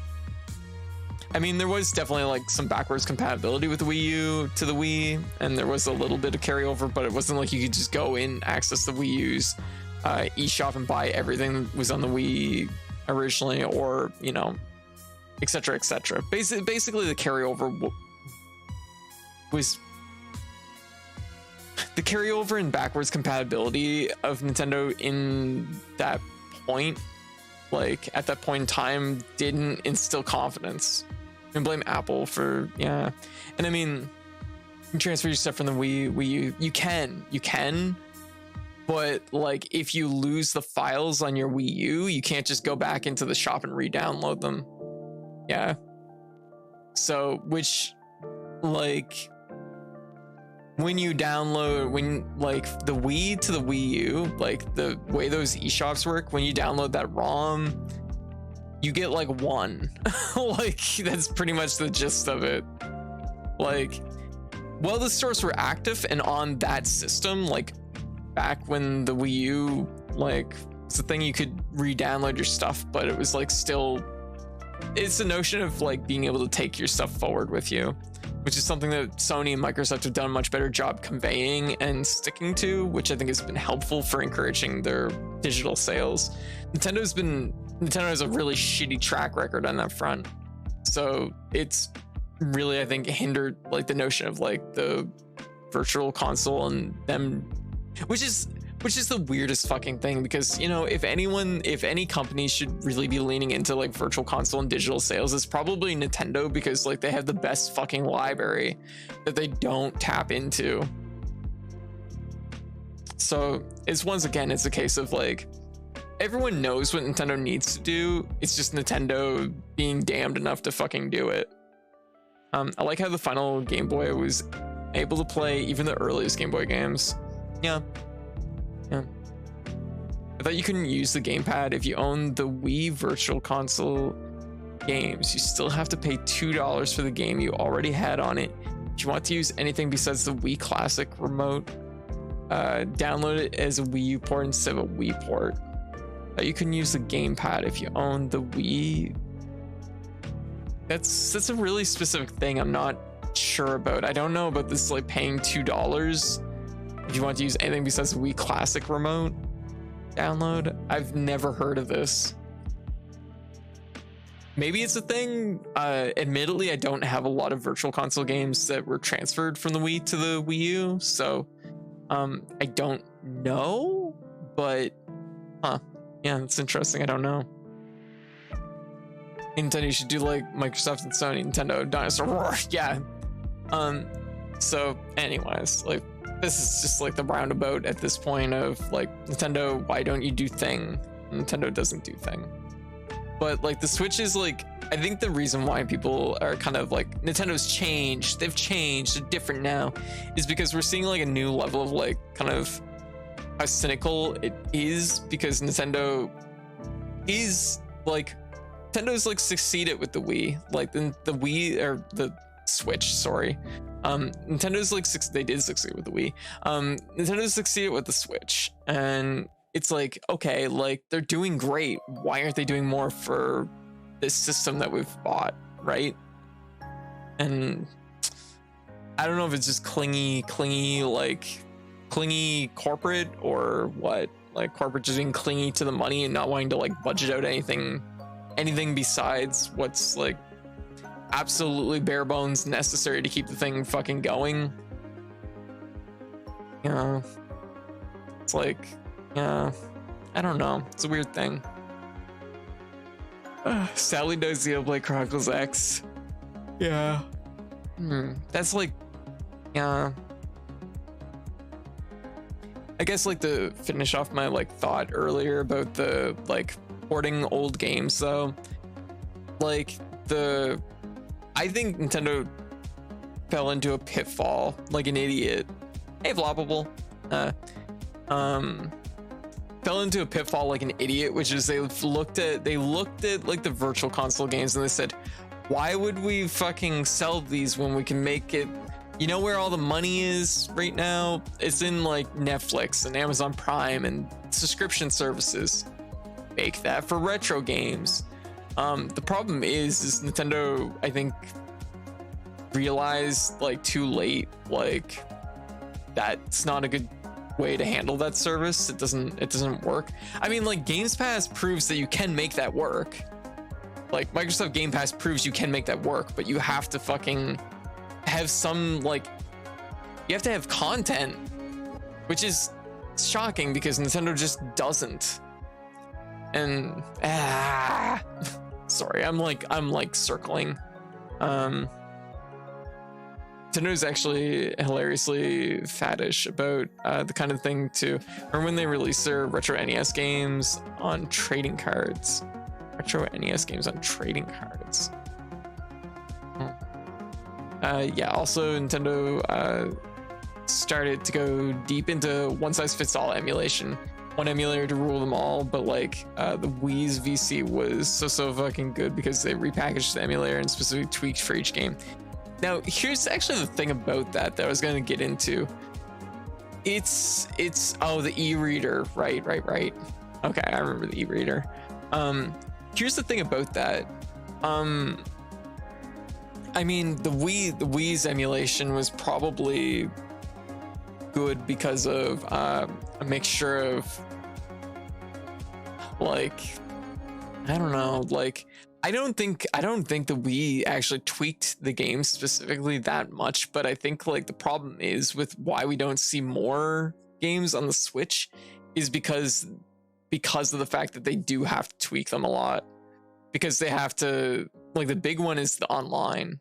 Like essentially they should be using a service like Parsec to handle like the online play, and I'm pretty sure it's like a modified version of something like that to handle it, but it's not even the same like online system between the NES and Super Nintendo versions, and I don't even know what the Nintendo 64 is using for its online service.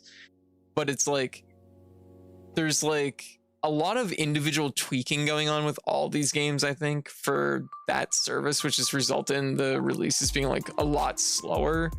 I think the fact that the Wii, I don't know what they were doing with the emulators, but I don't think the individual games were being like tweaked that much because there was just a pure quantity of games coming out. Nintendo 64 emulate it locally, I think. Okay. Yeah, like there's definitely like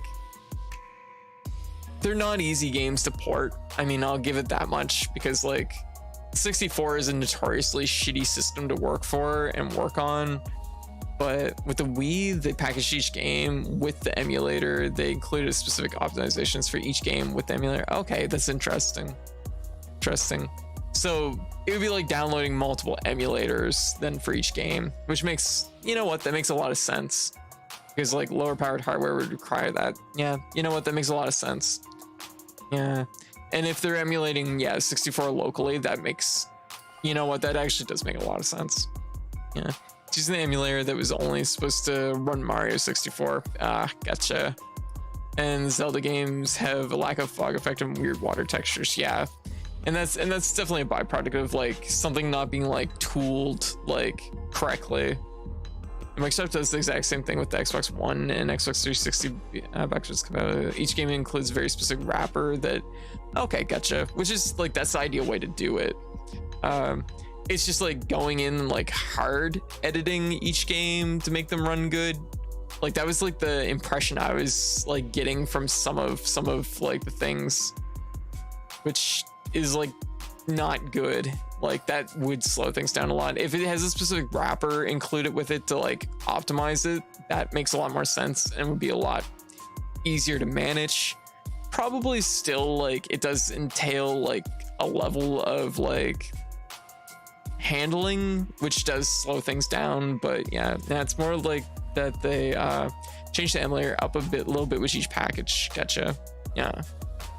I heard the Nintendo 64 emulator they're running on with the Switch is supposed to be hardware accurate, or at least they're trying to make it hardware accurate, which is laughable at best. Still higher effort though. Yeah. Like ideally, like the system Nintendo would want is just having these things just like, you know, just drop a ROM in and have it play. But I mean, obviously it's not that easy. Presume they would have to tweak it for Banjo-Kazooie since rareware games need specific needs to work right, from what I recall. Banjo-Kazooie, I don't know if it has any like specific requirements, but like that's the thing with like the 64 is like the way the games are processed for the 64 is like a split process. It's really finicky, which is why I assumed that it was extra slow for these. No, we're just hanging out, we're just chatting right now, Buster. So that's why I assumed that they were really like going in like, you know, kind of touching each of these games individually. So, you know, having it would make a lot of sense if they took, this explains a lot of probably the problem they're having right now then, because if they're taking like the specific emulator built for Mario 64 and just applying it to all these other games and just like crossing the fingers and hoping for the best, that's probably not gonna work very well. Okay. Also, Nintendo needs to get rid of the terrible screen borders. Yeah, I would agree with that. They should have options because static borders are terrible on. Really, they're bad on the new one, huh? Oh my goodness. That reminds me something I did. Yeah, let me find it. Guess what I did? I did a thing. Yeah, let me find it. Yeah. Oh, what are you gonna get? It's Waluigi! Congratulations! Yeah. It's like, oh my god. I'm like, it finally happened. You already know why. Look what I touched. I touched one. I touched a fucking PlayStation 5. It's my first time actually being near a PS5. PS5. Also has the black matte finish, which was really cool. Yep. No, there isn't a black one officially, but it's like, hey Buster. Thank you for the raid. Yeah, petting the PS5. Yeah, worship the monolith. It's so big. They're so big. I was like, oh my god. Like I was sitting there and I was like, wait a minute. I haven't actually ever touched one of these or actually been around one of these before. This is my first time seeing one. So seeing one like in person. They're big. They're pretty big. Honestly, yeah, they exist. They're big and they exist. Yeah. But welcome everyone. Yeah. Buster, what were you streaming? What were you up to? Yeah, no, it was a custom job. Actually, my friend did it. Apparently, took off the shell and put a matted finish on it. Castlevania Advanced Collection does it right though, because screen borders that you can change or get rid of entirely. If you're running, you probably want to get rid of the border because, well, screen burn-in is the thing. Wait, screen burn is a thing on the fucking OLED screens? Are you fucking kidding me? Burn is the thing that can happen, and Inky Blackness perfectly turns pixels off. Wow, that fucking sucks. Yeah. Oh, hey, orange heads. Can suffer burn-in. Oh, wow, that's garbage. I wouldn't even fucking open my wallet. Yeah. Like, doesn't matter how good it looks. If it fucking destroys itself off of a black square, that's nope. Including TVs and phones. See, I thought the LED ones were actually kind of resistant to it. Oh, I'm surprised that they would even fucking like put something out that would be that vulnerable. But then again, here we go. That's the through line of the conversation we're having right now. Companies don't care if your technology is good or bad. They just care about selling it. Yeah. That's all they ultimately care about. Black is good because black means pixels are shut off entirely. Oh, okay, gotcha. They look really, really good though. Okay, gotcha. Okay. But like having the half gradient that Nintendo does probably is really bad then. Yeah. Like that's, yeah, that sounds pretty shitty. Actually fairly good at resisting burn-in though. Yeah, I was about to say, I thought they were pretty good at resisting burn-in. I thought that was like the whole fucking point of the LED TVs was they were supposed to be good at resisting it. Used to use an OLED for years and have it on all the time. Yeah, because I thought that was the thing, was that they were supposed to be good at it. It was like the LCD ones that weren't great. No, it was newer OLEDs are getting better and better, but it's a thing that's possible. The idea is just to avoid sagging, which is, yeah, that makes sense. Yeah. Still, like, that's a bad thing for, like, that's a bad screen for a game console then, because like most games have some kind of static element to their, like, to usually their UI. It's like, I'm unimpressed. I'm unimpressed by this. So I had to wait a couple hours because I was busy. When I came back, they were gone. Well, it's a Target the other day and they had a bunch. Gotcha. I was hoping to have Xbox One X sometimes before the next console drops. Gotcha. Okay, Xbox One. I don't know what an Xbox One X is exactly, but yeah. Yeah, no. Like, this generation's a really weird one. There's like... pardon me. This generation's a weird one. There's not a lot of... like, how to put it, like, don't get me wrong, like getting to see the PS5 in person and, you know, being around it, it's like, okay, yeah, it seems like a pretty good system. It's nice and quick and, you know, it seems very clean. It's not particularly loud. It definitely didn't get hot. Like, the whole thing was like room temperature pretty much while playing whatever. So it was like, okay, that's pretty cool. Like, seems like a good build, but it's also like we're in a point where it's just like it's more and more like it's just not viable. Yeah. Hey Hive, how you doing? What you up to? If I'm being honest, I suspect the expansion pass is to prep people who are willing to spend that much for the base price for online on next console. Absolutely. Arame, like, that is 100% what it is. Like, Nintendo set their price too low and they realized it in hindsight, and they're trying to squeeze a little bit of money out of their online pass, but also but also like they're setting it up so like next generation they're gonna probably charge a more standard price. PS5 is well built, says Xbox Series X. Last time I saw one on sale was New York in August, and it was $4,000 before tax. $4,000? Oh, Jesus. Okay, well, yeah. Ugh. Wouldn't be buying. Well, who has the money for that? Yeah, I feel like they pretty much nailed. Yeah, 4,000. What? Who's charging $4,000 for a PS5 or a Xbox One X or Xbox Series X? Nintendo lost money. Oh no, I feel so bad. I know, right? Yeah, it feels like it pretty much nailed console. Like they pretty much nailed console design right off the bat with new consoles. They are huge, but yeah. Imagine paying $4,000 for a fucking console. Yeah, jeez. If they change the standard price next generation, they better invest that into decent networking infrastructure. Oh, they won't. They'll invest it into their pockets. Even the GPU has screwed as they can get better on PC built for less than 4K.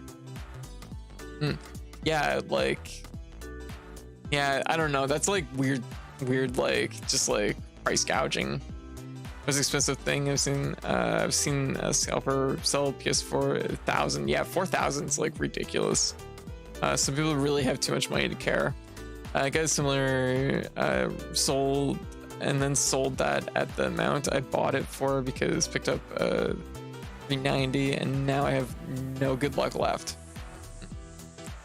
She counter offered the $4,000 with a cheeseburger. Ara ara. Oh wow, that was crunchy. Ara ara. Wow, I don't have it right now. That's like the worst ara ara I've ever done. Probably because I'm really dry right now and I need to actually refill my water, so I will be actually 2 seconds. Yeah, that was a good reminder though. Yeah, BRB. Yeah. Just hang tight, I'll be right back. Yeah.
Yeah. All right, I'm back. All right. Yeah. Here. Okay. 3, 2, 1, go! Oh, danger time. Ara ara. No, I don't have it right now. I think it's because my voice is a little bit worn right now because the last 2 days I've been basically talking nonstop. So I'm like, oh my God, human interaction, like in person. So I've been honestly kind of, my voice is actually a little bit tender.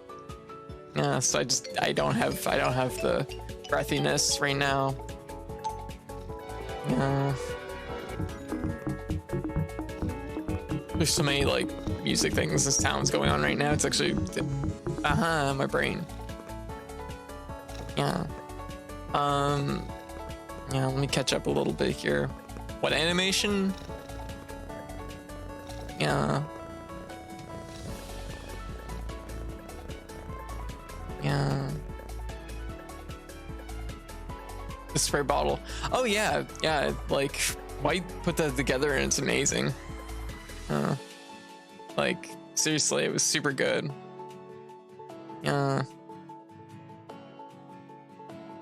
Somebody spray bottled while I was away. Oh well, fair enough. I guess fair enough.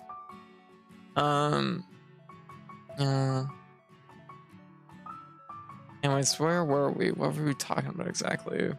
Wage theft is the most common form of theft, and yeah, absolutely.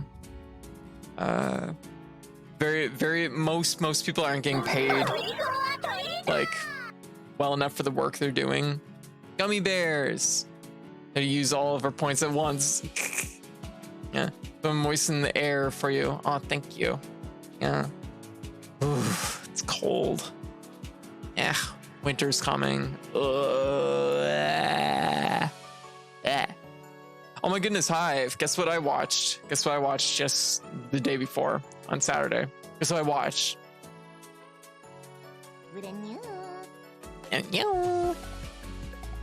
Get one guess. Get one guess. No, we were watching Halloween movies. We watched fucking Deathbed, the bed that eats. Yeah.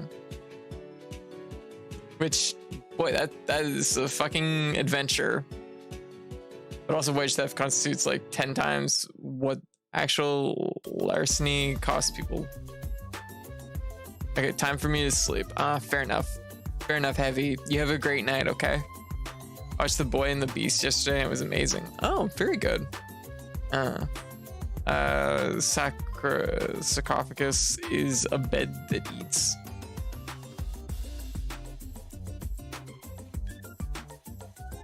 This bed eats faster.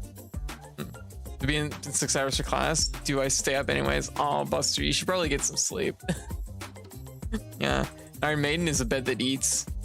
Iron Maiden. Honestly, I feel like an Iron Maiden has less in common with a bed because it's like upright, but also probably more in common with like a juicer, like a lemon squeeze. Yeah. So pissed because I wrote a treatment for a story about a killer bed and called it Deathbed, and then I did a Google search and found some punks in the 70s made it first. Oh my god, are you kidding? I didn't know that. I just remember you mentioning Deathbed once. Yeah. Damn. Yeah. Man, they beat you to the punch. They beat you to the punch. Hey, Fina. The topic of Halloween movies. Saw is overrated and terrible movie. Okay, fair enough. That's Iron Maidens aren't death. No. That's why they're torture tools. Yes. Mostly about poking holes. I'm like, that's why I said they have more in common with a juicer. They're more about like, yeah. I'm like Deathbed is unique. Deathbed is special. Aren't they used to kill slowly but still kill? Not sure how you survive a maiden. Yeah, I don't know. There's no evidence Iron Maiden's ever actually being used. That's true too. They're I think it's more just that it's a concept that it's existed. So in general, they're not very good movies, so I don't know how it ended up overrated. Surely it's not at all like the level of Ghost Train, actual really, really bad movie. I have no horse in this race. I'm just like, I immediately just turn around and go over here. I have no horse in this race because I've only seen like one Saw movie, and I'm like, it's fine. It's a fear tactic. If they were ever in a torture chamber, let's see. Making up medieval torture devices was a really popular Victorian pastime. Yeah, that's fair. I mean, what else are you gonna do, right?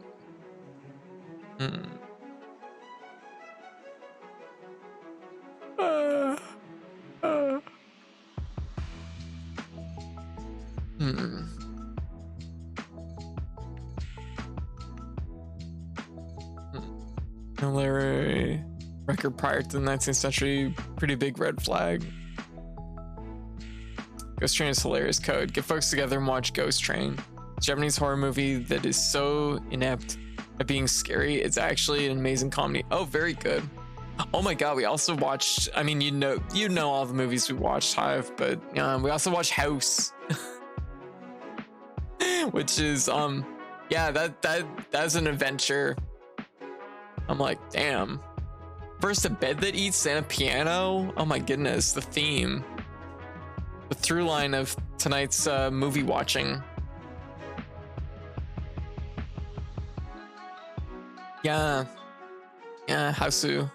Yeah, it's really good. I liked it. It's ridiculous, but I liked it.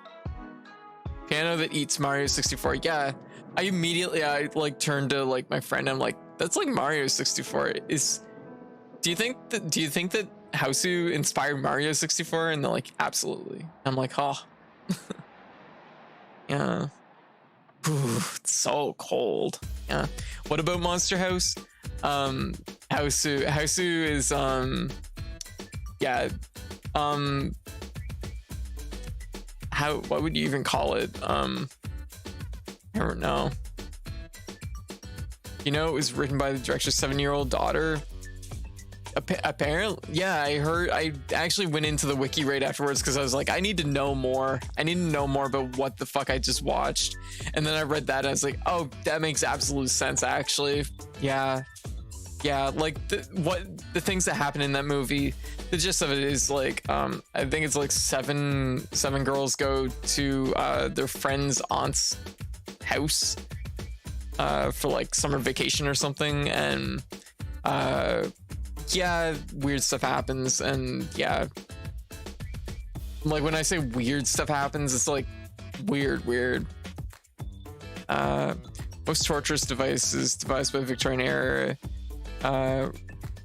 Rich people seriously make me wonder what dark underbelly those rich people had.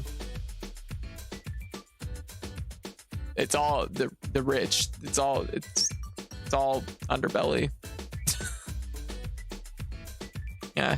Hasu is a movie about a witch that kills her niece and her friends because she wants to be pretty, but it's told by a 7-year-old with no concept of a narrative coherence. Yeah, that's about right.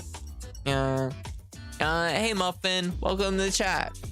We're just hanging out chatting about stuff. I guess we're in post of technically Castlevania Mirror of Fate, which we just finished. I don't know if I want to go back to it or not. I'm kind of like split. I'm only at 47%. I could probably stand to go back and like do a little bit of like footwork, I suppose. I just don't know if I really feel like it. Feel like it's something I want to engage in. The game wasn't particularly endearing, so Victorian era loves to make up crazy stories about the past. I wonder if we're just bored and wanted to feel superior.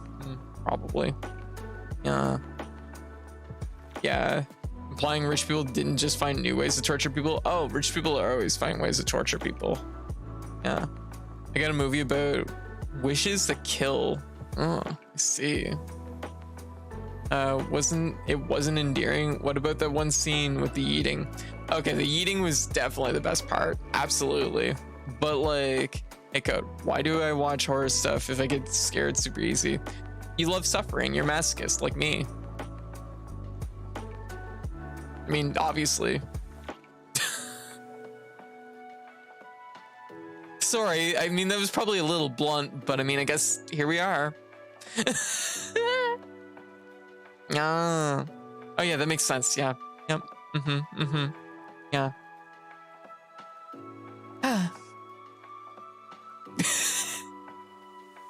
Yeah, anyways, no, we watched I think it was The House of the Devil. What else did we watch? House of the Devil, Deathbed, The Bed That Kill, The Bed That Eats, Hausu, Brain Dead, or Dead Alive, and then Phantasm. Those were the movies we watched. Damn. Fucking Dead Alive sure is. No Pumpkinhead, for shame. I mean, we watch like different movies every year, so like this is like year 12. Yeah, Cheeseburger Frog made me think of Agumon. Oh my god, Agumon, baby, Agumon. Also, hey Sixth House, how you doing? I love when Scarlet stuff. Some have said because it's literally just fancy speak for. I think this is bullshit. Yeah, that's a very common thing nowadays too. Well, I heard this is. People are saying. Those are things that as soon as like I hear that, it's like, yeah, this is probably bullshit. Yeah. Yeah. Wreck. Record. Yeah. Too much for me. Okay. Oh, my friend once tried to get me to watch Record, and he stopped the movie halfway through because he thought he was, because he said he was concerned. Fair. I mean, that's someone being a good friend. There's an American remake called Quarantine. It's not as good as Record. Okay, gotcha. I don't know. Like, I know of Quarantine. I don't know of Record. Yeah.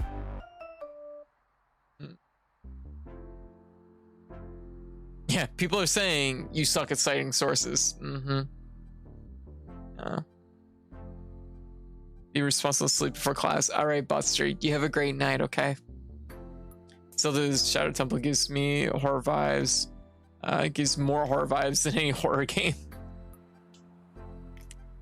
You know why that? You know partly why that is. This is because tonally the game, like, it's the one spot in that game where the tone is like, distinctly different from the rest of the game. Like, and it makes it stand out so much more. Shadow Temple was very intense and unsettling. Yep.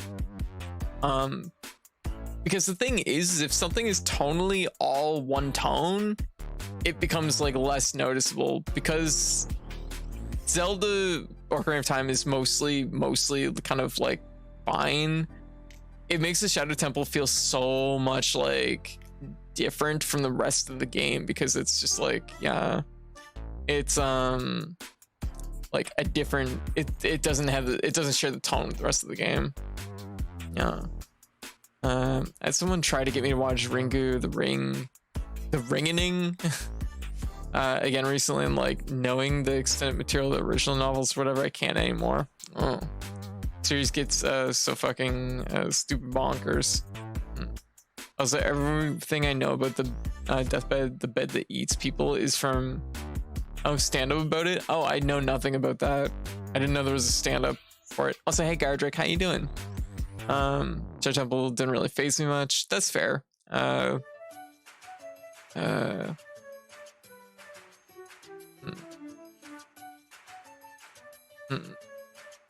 Sallow. I don't know Sallow. You eventually turns into like digitally transmitting smallpox. What? What does that even mean? Thank you for the follow. Thank you, Muffin. We're kind of in just chatting right now, hanging out, talking about whatever. Usually I play a little bit more. I guess we had a raid a little bit ago, so introduce myself again. I'm Code. I also go by Katie or Cat, she, her pronouns. I'm a variety VTuber, and I usually stream 3 games a night, 5 nights a week. Tonight we're probably only gonna play 2 games. I'm just getting back from being away on a trip, and I'm honestly really drained. Yeah. Okay, don't watch. No. I know not to watch Cannibal Holocaust. You've even mentioned it before. Yeah. This is one movie I refuse to watch again. The animal cruelty is just, oh, gross. Animal cruelty, gross. Yeah. Didn't faze me much, but it's one of the few things in games that feel uncomfortable. Shadow Temple, yeah. Okay, that's a pretty name. Oh, thank you. Thank you, Muffin. I like it because it's the jackknife of girls' names, because you can be Caitlin, Katie, Kat, Kate. There's like a bunch of variants. It's nice. Yeah. Boy, do I gotta put out a PSA about the Italian genre of films from the 70s and 80s due to animal cruelty. Yeah, yeah. And honestly, even if you took the animal death out of it, it ends on such a like, God, I want to backhand the director. Maybe we were the real cannibals all along. Yeah, let's like move on. This is like not minding the vibe. It's like animal cruelty is super fucking gross. I don't want to dwell on this. Like, let's not go here, please. Like, come on. Yeah. Bonk. Actually, I kind of love how the little like emoji, like his face down just fucking bounces off the ground. Yeah, like I get it. Cannibal Holocaust. I mean, it's obviously awful and terrible, but let's not. It doesn't have to come up all the time. Yeah, bumping along. Yeah. Like Ringu, because of absurdity, I'm on a train. Okay, that's no excuse for Cannibal Holocaust. I like Ringu because of the absurdity. It sort of makes me feel like that's how ridiculous monster curses would progress.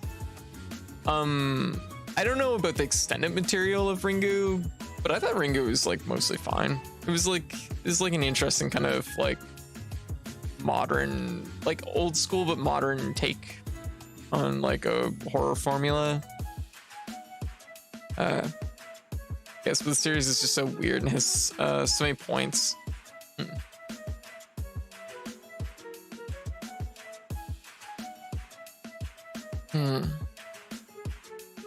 Only watched the American Ring. Oh, I've watched Ringu. I did actually. You know what? I did see the Ring, but I don't remember really much. Doesn't Ringu also end up in diverging timelines? Oh my goodness. I have no idea on that. I really like horror. I don't really like horror, I think. That's fair. Yeah, that's like totally fine. Did you know Nightmare Before Christmas had an official game made by Capcom? It was surprisingly fun. I mean, Capcom and Disney do have a long history of working together. I didn't know they had an official game for Nightmare Before Christmas. Actually kind of curious. I was about to say, I bet it's on PS2. If there is one that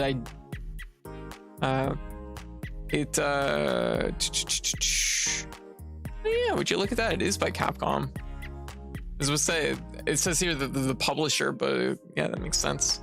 Interesting. Huh. Yeah. Game on the Dreamcast is notoriously hilarious dumb.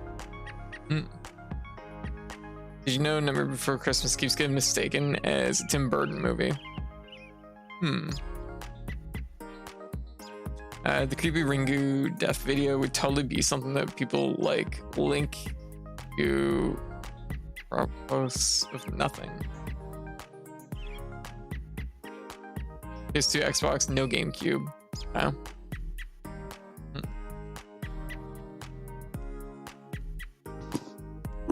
Well, I think what I'm gonna do is I'm gonna move on to the next game. Whoa, so many emotes. So I'm going to let me see.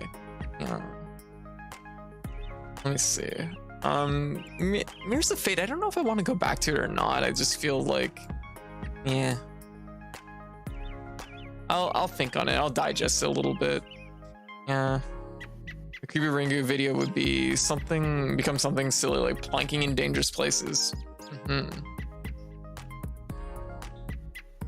Yeah. No, we're not doing Eastward tonight. Yeah, like I'm way too tired and also my voice is already strained. So like Eastward might actually have to wait a few days before my voice like recovers, because Eastward already strained my voice once. Well, it was a mixture of Eastward,